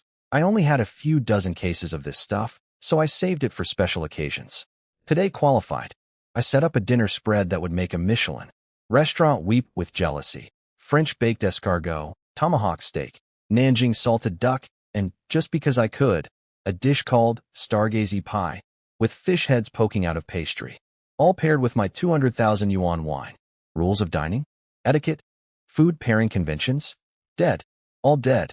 I eat whatever I want, however I want, in whatever combination makes me happy. Caviar is a side dish. Sure. Fish with steak with duck? Why not? This was MY Apocalypse and MY Rules. This level of luxury was probably unmatched anywhere on the planet right now. Even the world's richest people had been caught off guard. Su Hao's billionaire father? In my previous life's memories, that man died 2 weeks into the apocalypse. All that wealth turned to paper, and his fat, pampered body had zero survival skills. Meanwhile, across the building, Fong Yuqing was having a full meltdown, smashing things, screaming my name, cursing the universe for the injustice of it all. Who does he think he is? If it weren't for this stupid blizzard, I wouldn't even look at him. The irony was thick enough to cut with a knife. She was raging about how I wasn't good enough for her, while simultaneously being furious that I wouldn't let her into my warm, food-filled paradise. Wanting to reject someone and be accepted by them at the same time is a level of cognitive gymnastics that should qualify for the Olympics. Lin Canning, sitting nearby, fired. A passive-aggressive missile disguised as sympathy. Well, if you hadn't played games with him, we could be sitting by his fireplace eating steak right now. Fong Yuqing snapped back. He's nothing. Just a guy with an apartment and some savings. I'm going to marry into a wealthy family. I'm going to be a rich man's wife, while eating cracker crumbs off the floor, in a frozen apartment. During the apocalypse, the business plan needed some revisions. Lin Canning stared out the window at the endless snow and said what they were both thinking. What if this never stops? We'll either freeze or starve. For the first time, real fear replaced Fong Yuqing's anger. 10 days trapped. No end in sight. The TV experts were still promising things would improve, but they were saying it while shivering in puffy jackets, which kind of undermined the message. Fong Yuqing curled up on the sofa, haunted by the memory of my apartment. Warm, bright, overflowing with food. Paradise, 6 floors away. Completely unreachable. It's not fair. Why does he get to live like that while I suffer? I'm beautiful. This makes no sense. Ah, yes. The universe should distribute survival resources based on attractiveness. Truly flawless logic. Then, and this is where things got absolutely hilarious, Lin Canning waited until Fong Yuqing was deep in her rage spiral, quietly pulled out her phone and sent me a message. Zhang Yi, I was so happy watching you put Fong Yuqing in her place. I've always known she's a fake, gold-digging liar. She never cared about you. I've been hoping you'd see through her. Congratulations on finally waking up. I nearly spit out my $20,000 wine. The betrayal. The speed of the betrayal. Fong Yuqing was literally sitting 3 feet away, and her best friend was already selling her out and making a move on me. The body wasn't even cold yet. Well, actually it was cold. Everything was cold, and the vulture was already circling. I replied, okay. Then came the punchline. Lin Canning, throwing away every last shred of subtlety. Zhang Yi. Actually, I've always liked you. Did you know that? Now that you're done with Fong Yuqing, why don't we be together? I choked on my Romani Kani. Nearly destroyed 200,000 yuan worth of wine with a spit take. This woman, she'd never shown me the slightest bit of warmth or interest. She'd spent years helping Fong Yuqing manipulate me, squeeze me for gifts, and keep me dangling as a backup. And now, 10 days into the frozen apocalypse, after seeing my fireplace and my food, suddenly she'd always liked me. The timing was so transparent, it was almost admirable. Like watching a pickpocket work in slow motion. You know exactly what they're doing, but you're impressed by the audacity. Plastic sisterhood at its absolute finest. The second one girl falls, the other steps over her body and goes for the prize. I shook my head, took another sip of wine, and smiled at the ceiling. These two deserved each other, and they both deserved exactly what was coming. I sighed at my phone. Does this woman think I'm a recycling center? Taking in everybody's rejects? Fong Yuqing was at least skilled at manipulation. She could flirt, act cute, and knew how to present herself. Lin Canning? Her talents began and ended at being delusional about her own attractiveness. But my inner villain wanted to see how far this would go. So I played along. Really? You've always liked me. But you and Fong Yuqing are best friends. Won't dating me ruin your friendship? Lin Canning's eyes must have lit up like a slot machine hitting 777s. She smelled an opening and charged through it like a bull at a red cape. Friends? We just share an apartment. That's IT. Then the floodgates opened. She started dumping Fong Yuqing's secrets like a WikiLeaks data breach. You have no idea how disgusting she is. She's too lazy to walk to the bathroom in the cold, so she pees in water bottles. She goes to nightclubs hunting for rich guys constantly. When she finds a wealthy one, she throws herself at him. When she needs cash, she does freelance work. At night. For 1,500 yuan. That's how she affords all those designer bags on a 5,000 yuan salary. She's had multiple procedures at the clinic. And I don't mean cosmetic ones. In college, she was kept by several construction bosses for years straight. Each revelation was juicier than the last. I was getting a full biographical expose on Fong Yuqing's secret life, delivered by her own best friend, who was sitting 3 feet away from her. I quietly hit the screen record button. This was too good to lose. Lin Canning had clearly been storing up resentment for years. Always the sidekick. Always the less pretty friend. Always standing in Fong Yuqing's shadow while the spotlight landed on someone else. Every woman who plays second fiddle eventually snaps, and Lin Canning was snapping hard. After emptying her entire ammunition dump of gossip, she pivoted back to romance mode. Zhang Yi, you don't know how painful it was watching you chase her. I've been suffering in silence. Let me be your girlfriend. I'll love you so well, and you must be so lonely all by yourself. A woman can help with so many things. She added a flirty catamaticon. She was offering everything. Full package. No conditions. Just open the door and let her in. 2 problems with this proposal. First, I wouldn't open my fortress door for a supermodel carrying a golden goose, let alone Lin Canning. Second, even setting aside survival strategy. I sent her a voice message. I appreciate the offer, really, but I'm going to pass. Why? Don't you want a woman? I paused for dramatic effect, then delivered the verdict. I do like women, but you're too ugly. Then I muted my phone and tossed it across the sofa. Somewhere in a freezing apartment, Lin Canning was processing the most devastating 3-word rejection in human history. 2. Ugly. Every filtered selfie she'd ever posted. Every gorgeous comment from strangers online. Every carefully angled photo that made her look like a model. All of it. invalidated by one sentence from a man sitting in his warm fortress eating caviar. But before she could even finish being offended, a scream erupted from across the room. Lynn Canning, you backstabbing witch. Oh right. I'd forwarded their entire chat, every secret, every insult, every she peas and bottles revelation, directly to Fong Yuqing. What followed was the most vicious catfight in Apocalypse history. Hair pulling, arm scratching, screaming, two former best friends going at each other like feral cats in a freezing apartment. They only stopped when they physically couldn't fight anymore, then sat on opposite ends of the room glaring at each other with murderous eyes. The only thing preventing actual homicide was the cold. They still needed to share body heat to survive. Imagine that. Wanting to kill someone, but having to cuddle them at night to avoid freezing to death. The Apocalypse writes better drama than any TV show. Both women now hated me. But more than they hated me, they envied me. And if I snapped my fingers and opened my door right now, they'd both crawl over on all fours, pride completely abandoned. But that door was staying shut. I switched to my nightly ritual, watching the news with dinner. The broadcasts had changed tone significantly. The female anchor was serious now, no more cheerful, everything's under control, messages. The government had stopped pretending.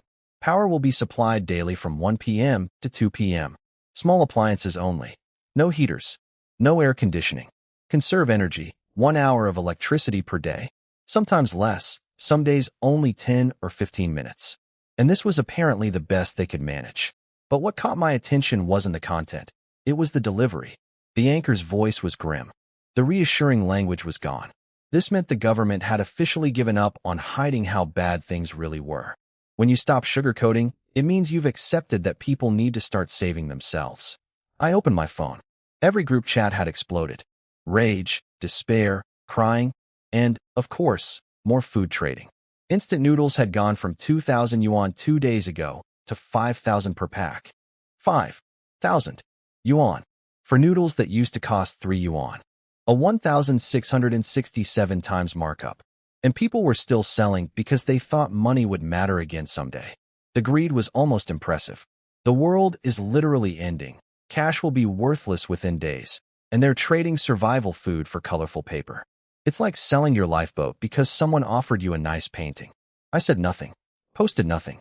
Just watched the chaos unfold from my warm observation deck, eating gourmet food and drinking wine that cost more than most people's cars. Tomorrow they'd wake up, realize nothing had changed, and fight even harder for scraps. The day after, the same. And the day after that. Meanwhile, I'd be right here. Warm, federal armed, entertained. The apocalypse was a tragedy for humanity. But as a reality show, absolutely riveting. Water had become the building's newest nightmare. Pipes were frozen solid, so the only option was going outside in -70 to scoop up snow. But then what? Your apartment is also -50 or 60. The snow just sits there like a very cold, very useless brick. Some desperate people tried licking the ice to get moisture and got their tongues permanently stuck to it. Frozen to the ice like a kid licking a flagpole, except this time nobody was laughing. Through my surveillance cameras, I noticed Chen Jinghao's goons lurking around my floor every single day. Their brilliant plan: wait for me to come outside and grab snow water, then jump me. They sat there for days, watching, waiting, staking out my door like the world's most incompetent assassins. What they couldn't comprehend, what their tiny criminal brains simply could not process, was that I was never coming out. Ever. I had 500 tons of stored water, tens of thousands of bottles of drinks, and 0 reasons to set foot outside my door. They could camp in that freezing hallway until they became ice sculptures, and I still wouldn't appear. Is Chen Jinghao still alive? Gotta give him credit for durability. The man took a crossbow bolt clean through his leg and was somehow still kicking. No hospital, no surgery, extreme cold, guaranteed infection. By all logic, he should have been dead days ago. Maybe the cold was actually killing the bacteria? I'm no doctor. Didn't really care either way. His death was inevitable. The only question was the timeline. Next morning, I woke up, grabbed my phone with sleepy eyes, and checked the group chats. My daily entertainment. Watching humanity spiral while I ate breakfast in paradise. The contrast was like comparing a 5-star resort brochure to a horror movie poster. Both fascinating, but for very different reasons. First message, Fang Yuqing. Zhang I'm sorry about yesterday. I was just so cold, my emotions got the best of me. You were right. I was naive. I didn't see who truly cared about me. Now I realize, you were the one who was always good to me. I actually have feelings for you. Real ones. Can you forgive me? I want to be your woman. You must be lonely all by yourself. Let me come stay with you. I'll keep you company through the apocalypse. I stared at my phone for a long moment. The woman who'd rejected me for 2.5 years, who called me a backup, who wouldn't even let me take her to dinner without elaborate planning and expensive gifts, was now begging to be my woman. Every ounce of pride, every shred of her goddess persona, every carefully maintained wall of superiority, tossed in the garbage because my apartment had. This part ends here, but the story continues on our Patreon if you don't want to wait. Also, if you're enjoying this manhwa recap, give the video a like and leave a comment. And subscribe if you want to see the next parts on the channel.